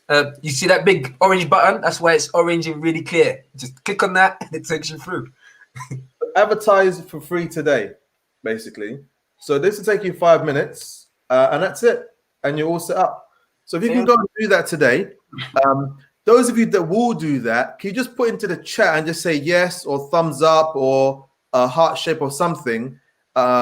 Please just put that into the chat. It'd be great to because it's there, it's available. The vision for it's really clear, why it's really clear, and also it's free.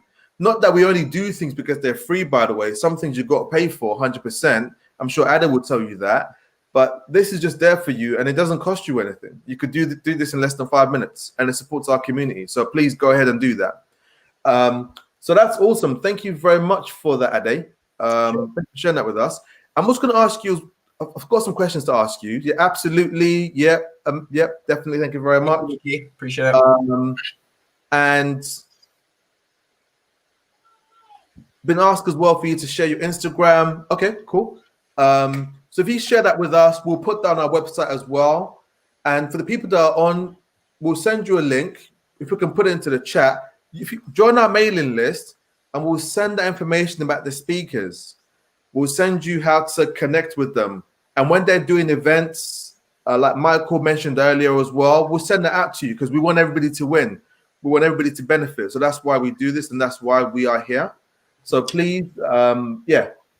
And to your point, Nikki, thank you very much there. So just people understand as well.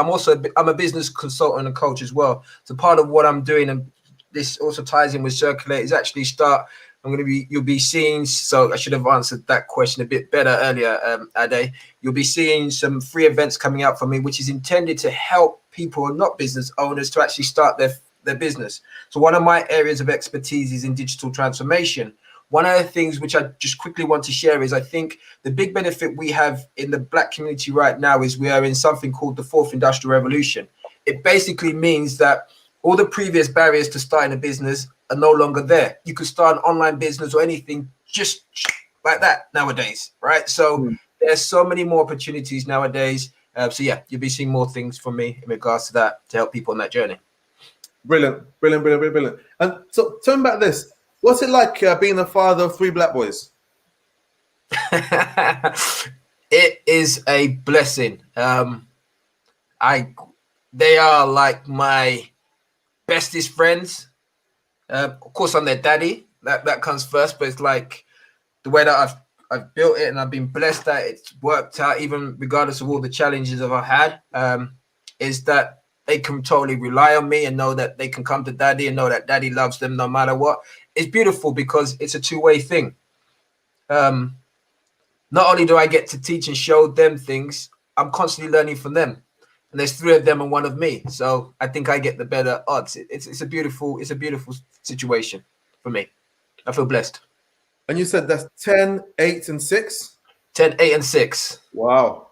Yeah. Good and stuff. They're full of energy. That's really good. And you touched on it earlier. So this is for the parents that are out there, for the mums and for the dads, and always also for like the uncles and aunties. Talk about the importance of leaving a legacy. For our young black boys, young black men, and young people generally. And to me, I mean, that's fundamental. I mean, why else would we be here?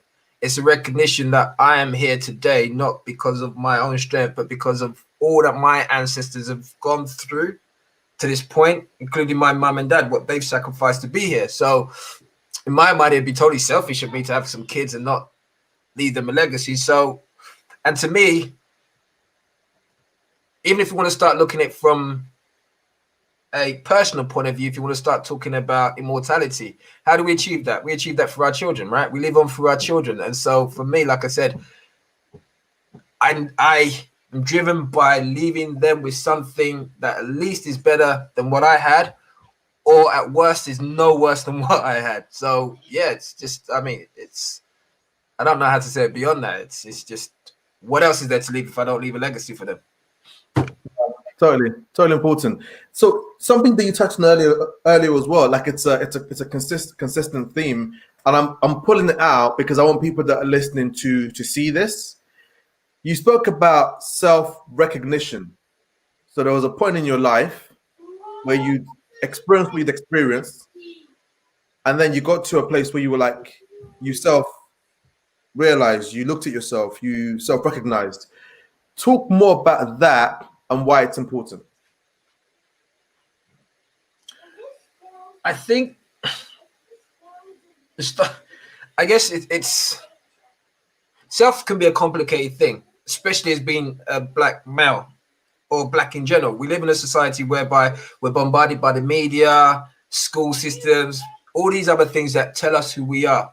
And I think after a while, we can get to a stage of where we get confused. When I look back to my time in a gang and doing all the stuff I can look back now and say, whoa, what kind of confused, muddy thinking enabled those things which seemed right then? And I think it's important that we know self. I mean, there's an Egyptian saying that, it's important to know self, know thyself, right? And then in any engagement, if you know other people, but you don't know yourself, you lose. But if you know yourself and you really know yourself, in any engagement in life, you can succeed. And so to me, it's always important. Having spent a lot of time in personal development as well, like you said, we met a few years ago and I've been doing that consistently, is there's many layers to us. And so the more you open up and the more you find out about yourself, the more you then find out you don't know about yourself. But the interesting thing is our power lies in our true selves. And so after a while, you get to the point where you recognize that there's really nothing external, environmental, or relationships or people who can really stop us. The only person who can ever stop us is us. And so, yeah, for me, that's the drive. And I want to also let my children understand and recognize that themselves as well. So no matter what they go through, that they can look to self, understand who they are, know who they are, more importantly, know who they are in God, and be able to therefore go out and have an impact in life. That's amazing. And you mentioned it as well. So it's the first thing that we started off with when Samuel Lewis spoke in our first interview, first conversation. He spoke about self-development and personal development. And I spoke about it. So to have someone else also bring it up, I'm kind of not leading the question, but what's the big deal with this self-development thing? I mean, take it away from the industry of it. It's self-development, right? It's growth. We're all growing externally, right? But the external is just external. The inner side of us is what we carry. It's recognizing that as human beings and as adults. So let me put it this way, because this is more about parents. I think one of the most important things is recognizing that we've all had some form of trauma. There may have been things that happened to us when we were younger that we didn't like, that when we weren't empowered enough, we had to just live with, but it impacts us. A lot of the time in our community, we're taught to keep a strong face and just muscle through, but we need to recognize we still have that within. But the problem is if we don't address those things, we pass it on to our children. And none of us really want to damage our children knowingly. And that doesn't mean anything. When I use the word damage, it doesn't mean anything. But it's just recognizing the more we look at ourselves, the more we can find out about ourselves and the more empowered we can become. And just on that point, what tips have you got for parents? Advice for parents? So parents that are raising. I just need to renegotiate some terms. Hold on. Okay, cool. So what Ade is just renegotiating terms with the boys. So I'm definitely just making that really clear that this thing that we're talking about when it comes to self-development is really important. It's huge. It's one of the things where for me, it wasn't discussed in my school about self-development, about my perception to life, about thinking about why I think, how I think, just that inquiry. Well, why do I think that way? Where did that thought come from? Why do I see life in that way? Why do I think I can't do that? Why do I think I can do that? That I never was trained from that young age to have that inquiry and to have that conversation. I got that when I got older, when I went into business and I started to work in sales. I saw that, well, you got to do it. If somebody hangs up on you, then you need to think about, well, what happened that person hung up on me? What can I learn from that? And that's when it began. But that started when I was 19 years old. So that's the reason why I'm emphasizing it for those of you that are out there, especially as we're starting a new year, especially when 2020 was the way that it went and the BBC, Sky, ITV, Channel 4, Channel 5, CNN, and co. They're giving us the same kind of news. We walk past the billboard, we open the paper, it's the same kind of news. What can you do to still thrive in that environment? It's going to stem from this, ladies and gentlemen. It's going to stem from this. So that's why I'm emphasizing it. And it's a key component to you starting the year with power. Therefore, Friday, over to you. Yeah, I mean, you hit on a key point there. So you just spoke about media outlets. So one of the things with me is I actually don't listen to the news for those reasons. So even now that we've got this whole COVID, I remember when it first started, I was listening to it because it was something new. And I just noticed that and this is kind of for me, this is my self-awareness. I noticed my energy drop. I've noticed my focus and my belief about things became quite negative. And so I just realized I had to cut it off. So now I'm like, when this stuff was happening in Capitol Hill, I'm like, someone like, what's happening? Or when there's a new lockdown or some new laws, I'm like, what's going on? I don't really pay attention. So to your point, it's recognizing that as human beings, we are constantly being programmed. there's information that are bombarding our senses every single day. And that sinks down to our subconscious, which then determines what we think we can and can't do. Hold on a second. Did you listen to my session earlier? Nope. What session was that? Perfect. Keep going. I'll emphasize it. Exactly what you said. Keep going. Yes, it's going, and realistically, it goes into our subconscious and we don't know about it, and then we just run on autopilot. We don't know why we think that way. Why, when an opportunity comes, we think, oh, we can't do it. Why something happens and we flip out on somebody. We can't see it because it becomes our norm. So the key really for me is, how do I filter and manage what information comes in to my consciousness so I can then determine what goes into my subconsciousness, which means after a while you get to that point whereby you become totally aware, you filter that information, you choose what you're programming yourself with, and therefore how you approach life. So don't get me wrong, I have my own challenges in life, and people ask me, how come you're so happy? It's because, well, sometimes I just choose not to focus on them. I focus on what I want to focus. I'm trying to reprogram myself all the time.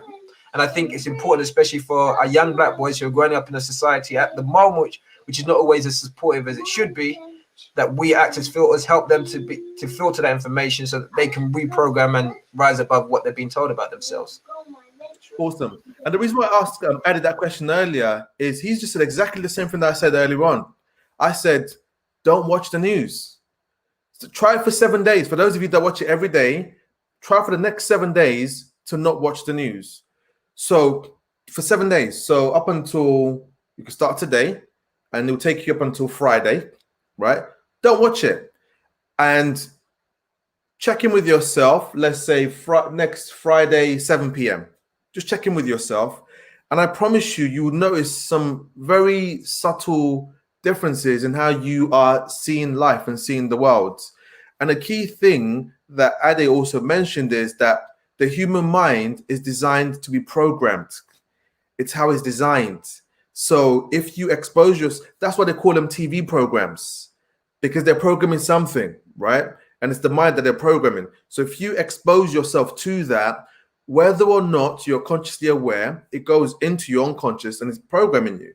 It's therefore determining the actions that you take and the actions that you don't take. So that information essentially controls you. For 7 days, turn it off and see what happens come next Friday, 7 p.m. I'll put that there.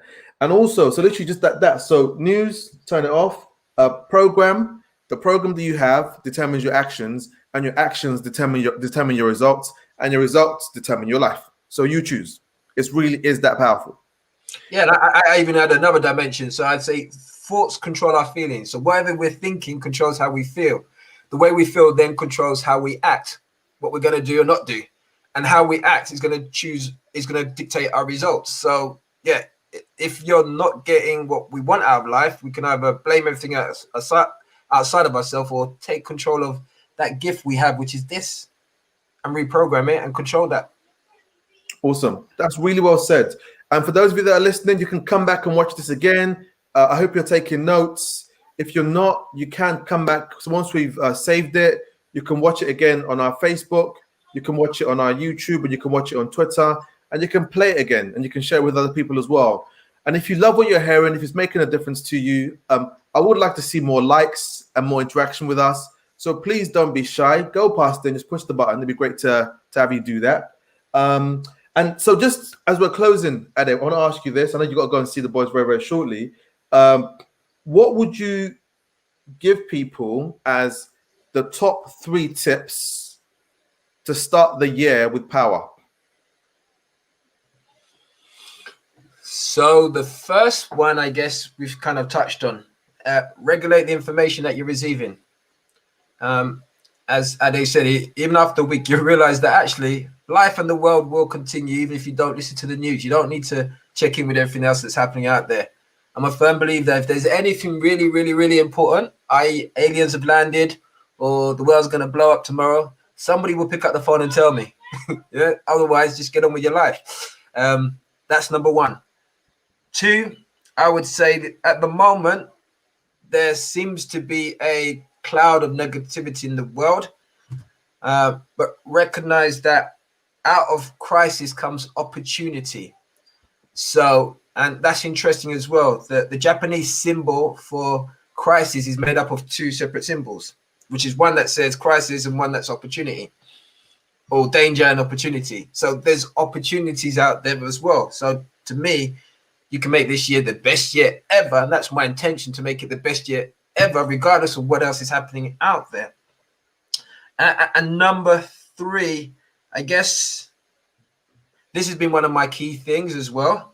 And I think it might be easier for some people, depending on their personality, within the fact that we are in lockdown, which is also just be mindful about the people you surround yourself with.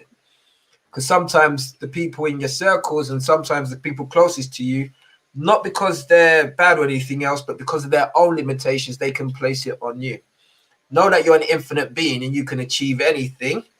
But it's just, you got to be mindful about what you surround yourself with, who you associate yourself with in order to achieve greater things. I think one of the good things about being in a lockdown is actually you could spend lots of time watching TV, a lot more time listening to talks from, you know, motivational speakers, personal development, spiritual, whatever, just to help you on that journey. I'm not saying any of this is easy, as I'm sure Ade knows as well. But yeah, I think there's many opportunities. So yeah, set your intentions, follow through, be kind to yourself, be easy on yourself. If you get knocked down, get back up and just keep going.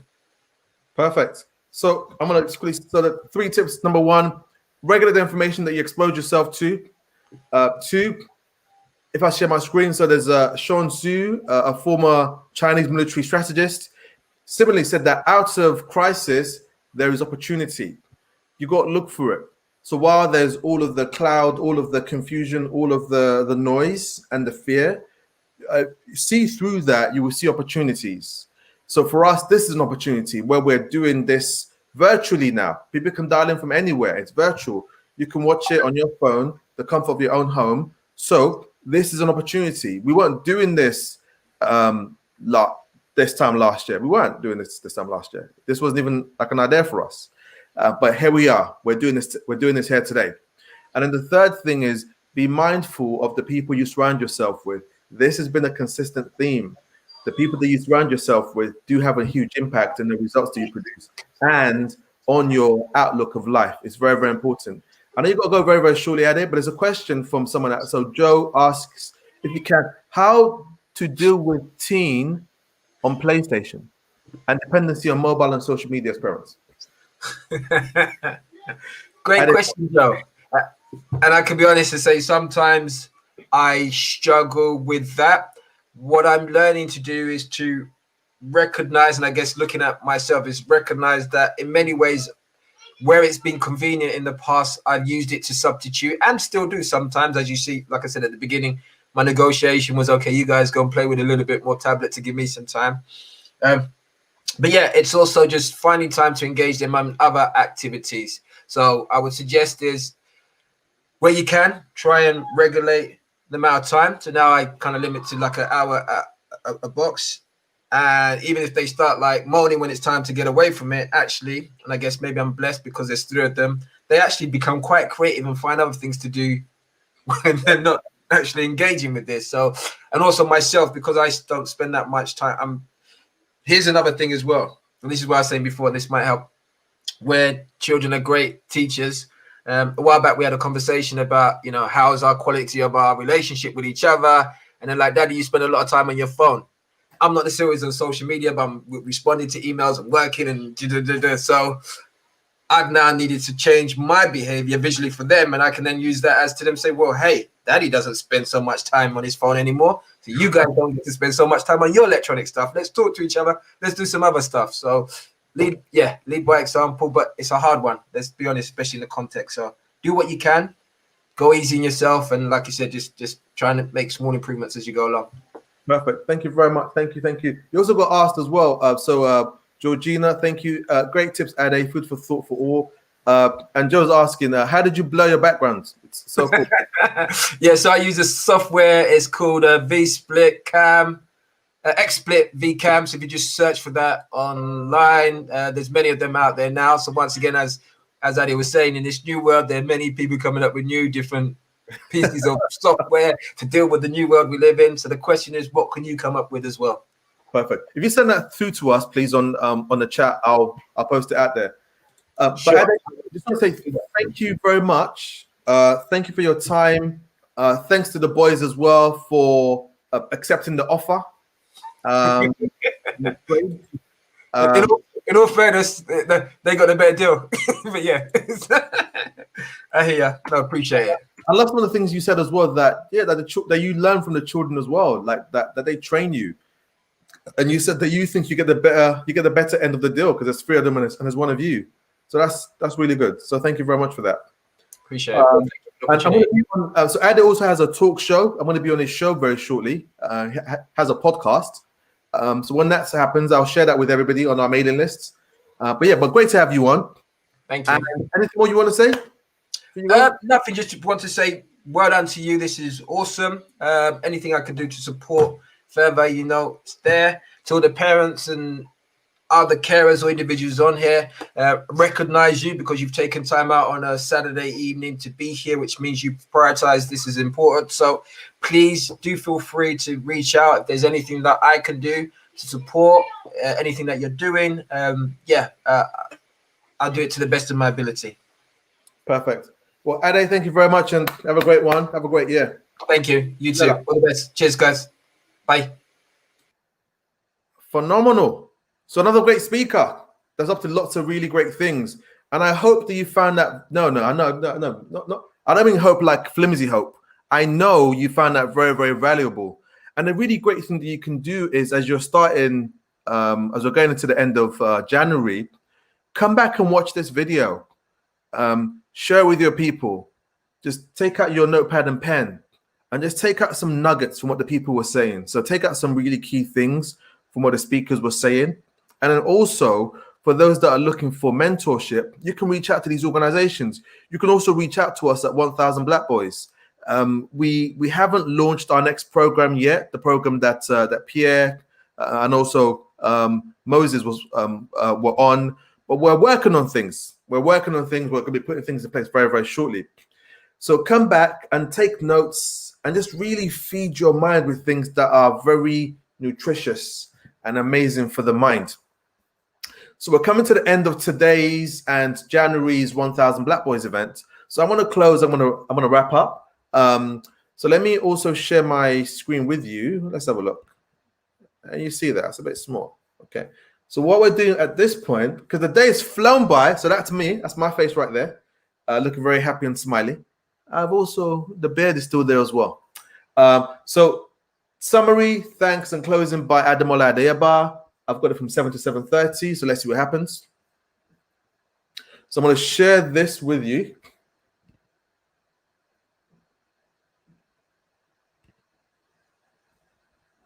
It's loading up. So I hope that you found that useful.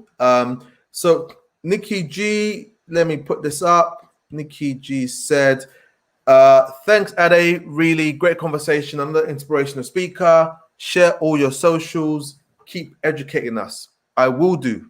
That's one of the things that I've been put on this planet to do. So I will do my part.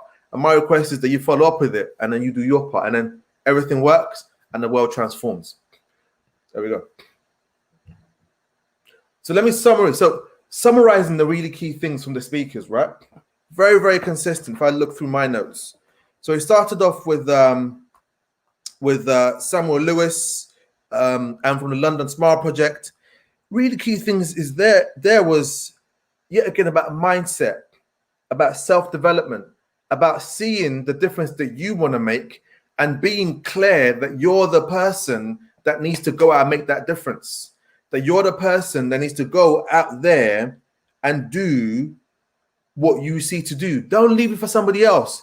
If there's something you're passionate about, look for how can you find a solution? How can you make it work? Those are the key things from what Samuel was talking about. And then we had Tops, Makeda, we had Sandra, we had Zeph, we had Latrell, and then we had Carlos from the Wasted Talent and Creative Connectors team, talking to us about the drama series that they are launching, that they're working on right now. They also spoke about the mental well-being app that they're going to be releasing very, very shortly. An inspiring bunch of people. Key things that came out for me there. The thing about vision. I said it from the start, and I'm going to talk about it as we're closing. But vision is so massively important. I promise you, it's one of the things that was left off the school syllabus. Ademola promises you that deliberately. Because when you're clear on vision, it gives you that creativity that can't be replicated. It can't be copied. It's unique to you. It has your own fragrance. So when you have vision and you strive towards it, it wakes you up in the morning, it spurs you on when you feel tired, and you create incredible things that fill you up. And it pays. It will pay very, very well. Let's talk about vision. And these young people were talking about their love for acting and their love for the plays and the things that they do, their love for drama, and how that's important for you. So really follow the things that you're really passionate about. Go for it. What was also really key was have people around you who push you, have people that partner with you, that spur you forward, that take you forward. Really important, really key, really important. And then we had the 100 Black Men of London. We had Michael and we had Adam come on. Very inspiring. The power of mentorship, the power of having people who believe in you, who believe that you can be a success, and who don't label you, but who allow the potential and purpose that you have to come out. Inspiring. And then turns out that Ade, who just spoke, our last speaker, was also previously a part of 100 Black Men of London and as part of their mentorship program. What are the chances of that? I didn't know that, but that's absolutely phenomenal. And also reach out to the 100 Black Men of London. They're doing some great things. He spoke to us about their 4 pillars of their programs, which is mentoring, health and well-being, education, economic empowerment.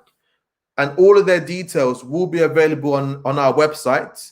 So let's say by Monday evening, it will all be on there for you to reach out to these people. And also join our mailing list, so the 1000 Black Boys mailing list, go to our site, register. And when we send that information, you've got access to that as well. And we had Pierre that came on. So Pierre and hashtag 13 London, the clothing brand that's been launched. It'll be fully available for you to start order at the end of February. But it's really great to have a 13-year-old so confident, spoke so clearly about his business and about his vision. I found that very inspiring. So parents, if you have a young one in your house, I want you to look at that young one in your house as this amazing, incredible leader. That this is an amazing, incredible leader. And Pierre was and is a demonstration of that. So he demonstrated that when he spoke to us. And please just look at the young ones in your house and just see their greatness, see their potential, see the difference that they can make. I want you to do that. And then lastly, where Ade spoke about Circulate, the vision for Circulate. Remember, go to their site, register for free, register your details for free, and they'll promote you to other people that would benefit from your company for free. Go and do it. And so many key things that he spoke about. He then also spoke about the news. And what did he say? Yes, if I bring this up, so from Ade's presentation, so regulate the information that you expose yourself to. So guard this mind of yours. So guard the things that you expose yourself to. I promise you, it's a part of coaching. It's a part of transformative learning. When you repeat something over and over again, your unconscious mind pays attention. It pays attention. So when you expose yourself to the news, it's a type of programming. And when you expose yourself to different things, it's a type of programming. Okay, this wasn't the fourth thing. This is the fourth thing. And then the second thing is always remember, out of crisis comes opportunity. We are proof. We're virtual today, right now, because of what happened with COVID. We've had to go online. We've got this platform that allows us to stream onto Facebook, Twitter, YouTube. Brilliant. We weren't doing this this time last year. But because of what happened, we saw the opportunity to bring this all online. And then he also spoke about be mindful of the people that you surround yourself with. It's very, very key. Have people around you that charge you up rather than those that just kind of like suck you dry like vampires. It's kind of just take out the energy out of you. Don't have those kind of people around you. Have those around you that inspire you. And we've introduced the people who inspire you that you can also reach out to. So we've done our part.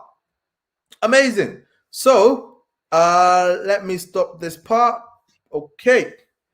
So I'm going to give you 3 tips for you that you can go away with. I'm going to give you 3 quotes because I love quotes and they're very, very powerful. All around me are quotes. So sometimes when I'm like, I don't feel like doing stuff, I can look around, I pick one out, and boom, I look for how to apply it, and then I get to go and produce some results. It's amazing.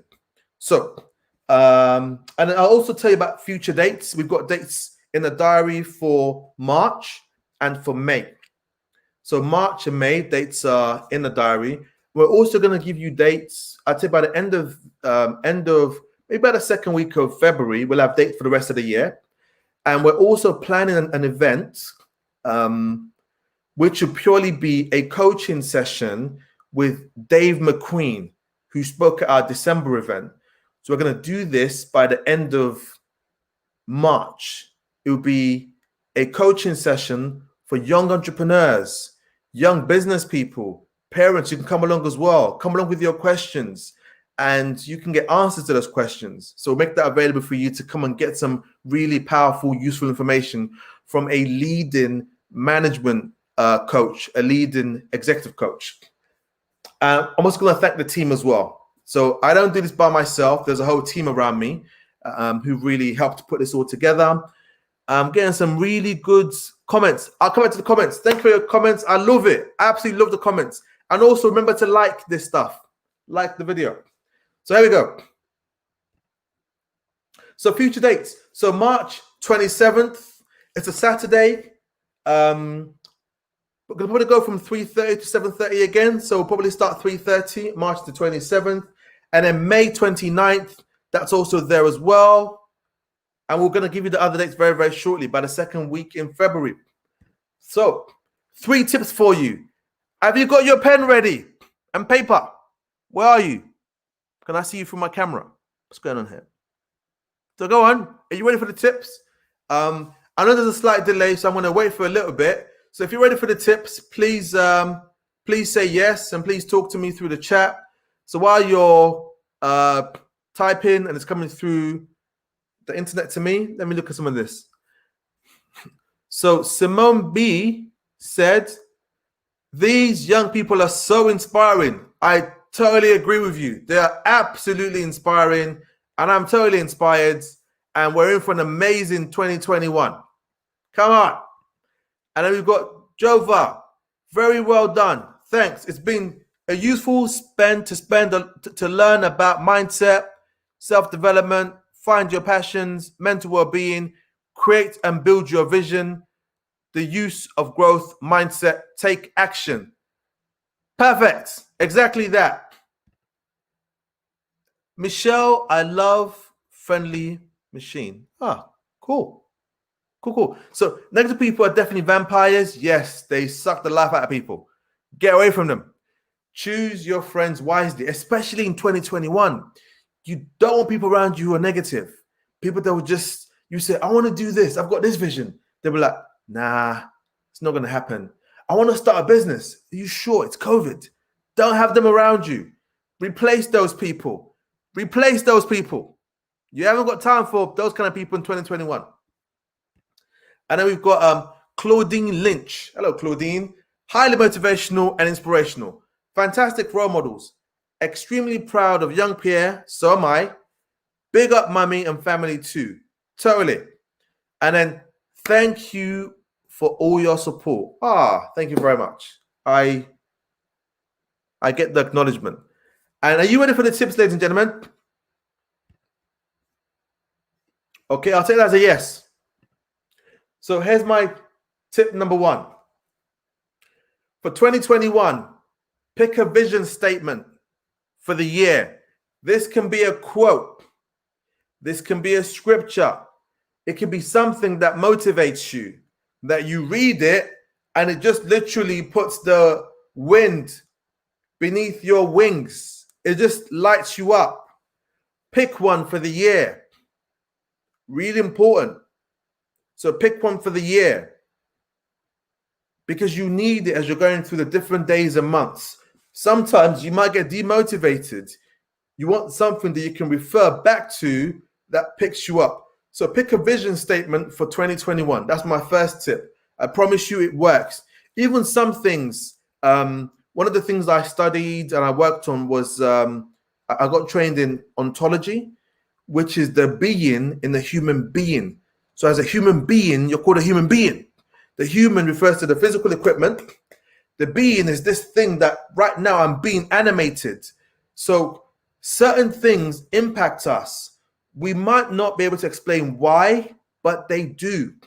Something like a vision statement will impact you. You might not be able to explain why, but don't worry about that. It makes a difference. So pick a vision statement for 2021. It could be a quote, it could be a scripture. It could be one of the quotes I want to share with you very, very shortly. And then I'll share mine with you. Let's go for it, because I'm a person of faith. So what I've got is it's Numbers 24 to 26. It says that may the Lord bless you and keep you. May the Lord make his face to shine upon you and be gracious to you. I apply it to myself.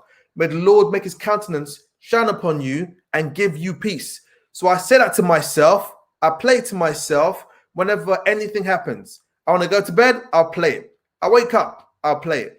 So then I go through the day like, wow, what a brilliant day. I promise you it works. It absolutely works. Find your one. Second thing, so with we're still talking about vision. I want you to create and write a vision. So this could also be a goal, a vision for 2021. So this is slightly different to the statement. So the statement is one thing. So there's a statement where you declare the statement. The second thing is, when I say create and write, think about it's now 5 p.m. on Friday, the 31st of December, 2021. The year is coming to an end. Write out, what have you achieved in 2021? So I want you to go to the future, this future date, this future time at 5 p.m. on Friday, the 31st of December, 2021. It's gone 5 o'clock. And you're writing out what you did, the things you achieved in 2021. What did you do in January? What happened in February? What did you achieve? Write it out. It could be as long or as short as you want it to be. It could be a one-liner for each month. It could just be the main goals that you achieved in 2021. Please do this. It will make a difference to you. It works. And then stick them on your wall. Make them visible. I'm telling you stuff that I use for myself. Make them visible. Maybe you could even pop it on your phone as a screensaver, but put it somewhere where you can easily see it. It will make a difference to you. So that's there's also a bonus tip. So that's 4. And then go find someone and share the vision with them. Someone that will say, let's go and do it. Someone that will say, yes, yeah, I share that vision. This is mine. Can we work on this together? Someone that will charge you up. Someone when you're like, I don't think I can do it. I don't feel like it. Person be like, stop it. They'll be like, stop your nonsense. Of course you can do it. That kind of person. Right. And then here are the 3 quotes for you. I love quotes. They're all over my wall. I'm going to probably add a couple of quotes for 2021. So here's quote number 1. Martin Luther King said this, and it's so perfect. And one of our speakers, Samuel, the first speaker, spoke about this, about faith. Really powerful. Martin Luther King said, faith is taking the first step even when you don't see the whole staircase. So faith is taking the first step even when you don't see the whole staircase. That's how you start the year with power. So the 4 tips that I've given you, right? Especially the one about writing your vision for 2021 and what you've done. So even though you're not physically yet on the 31st of December 2021, 5 p.m., you're not there yet physically, but by writing it, you're starting to ignite this thing. You're starting to ignite this part, and you're starting to dream. And now the faith element is you take the steps towards it, even when there's still so many more months to go through. That's what Martin's talking about here. That's quote number one for you. Quote number two. Quote number two. I don't often quote this gentleman, but he said, the best way to get started is to quit talking and begin doing. Walt Disney said that. The best way to get started is to quit talking, stop talking, and begin doing. And I paraphrased it. I've got it like, the best way to start is to begin. Simple. The best way to start 2021 with power is to begin. And begin lives in action. What do you need to write down? Who do you need to call? What emails do you need to send? What do you need to buy? All of this stuff. So begin, get started, don't wait. A big thank you to the team. So I don't do this by myself. There's people that work with me with how we market this, with the amazing speakers that are on boards, the people that help with social media. So thank you all to the team. A big thank you to Luipa for your support, for posting on our social. Thank you, thank you, thank you, thank you. Big thank you to Sylvester for the things that you created for us to share. Big thank you to Fola for the videos. Thanks to the core team. Thanks to Michael. All of you, big thank you. If you're on there, if you're out there watching this, I'm sure you are. Big thank you, thank you, thank you. And I've also, I did this in December, and I kind of thought, you know what? Yeah, I've got to say thank you to this person as well. Because there's one person who's supposed with everything, posting on Insta, contacting speakers, ideas. When I have an idea, she's the first person in the physical realm that gets the idea after me. My amazing wife, Pamela. Seriously. She does so many phenomenal things behind the scenes. And while I'm here, my phone's over here with her. She's responding to different people who might have questions, or some of the speakers who might have had problems getting on. She's done all of that. So I promise you, teamwork makes dreams work. And it's amazing to have my wife support me with this.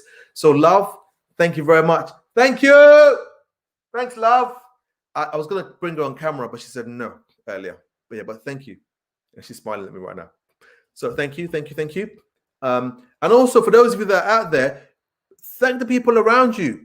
Thank your mums, your grandmoms, your wives, husbands, your sons, your dads. Say thank you to everyone. Everybody's precious, right? So say thank you to all of them. And thank you to all of you for listening. And for me, I'm a spiritual person. I've got to say thank you to God for giving me the strength to do this, and to my Lord and Savior, Jesus Christ, because he allowed me to have the vision and to say, right, let's inspire some people. While I'm on the planet, people are not allowed to be disempowered.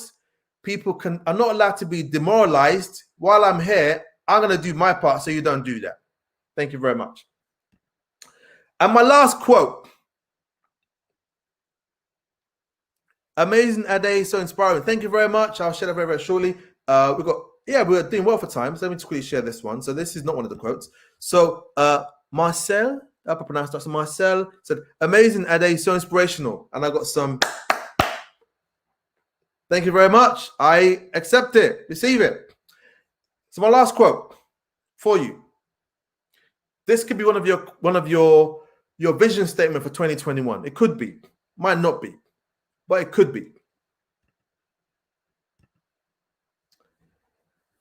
The things you regret most in life are the risks you don't take.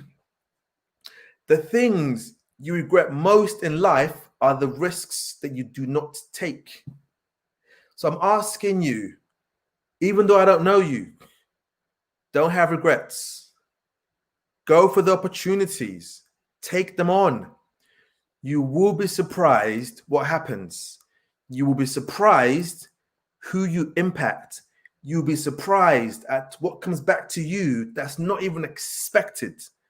I promise you. And who gave us this quote? Lewis Carroll, the writer of Alice in Wonderland. That guy. This is what he left us. amongst many things.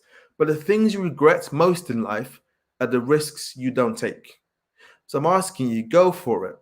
The 23rd of January 2021 is coming to an end very, very shortly, right? It's almost done. It's nearly finished.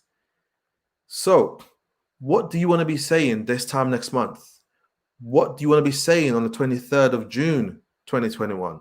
What do you want to have achieved? Go for it. Keep making it work. Go for it. Don't wait. And between now and our next event, you can stay in touch with us. Connect with us on Instagram. It's very simple. It's at 1000 Black Boys. Twitter, same thing on Twitter. On Facebook and YouTube is 1000 Black Boys. That's it. It's easy. Just like, connect with us. You can also join our mailing list. We've got some huge plans for this year. We want to touch at least 100,000 people in 2021. I don't know how we're going to get there yet, but that's the vision. We're going to work backwards. We're going to make it happen. If you want to partner with us, if you love what we're doing, connect with us and let's see what we can do together. So yeah, all I'm going to say is, let me look at this. So this is from Michelle Manswell. Let me just, bear with me. Where's my, there it is.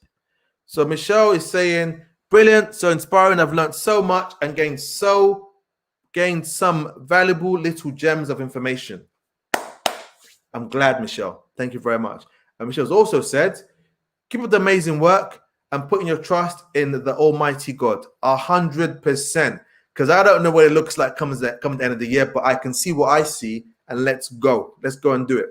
So thank you very much for that. And for all of you, thank you all. Thank you for watching. Thank you for sharing. Thank you for commenting. Thank you for liking. And stay in touch with us, connect with us, and see you on the 27th of March. Have a great one. So with my Get Hench hat on, be your awesome, is what I say. With my 1000 Black Boys hat on. Come on, let's do it. Let's transform the world. Have a great one. See you later. Bye-bye.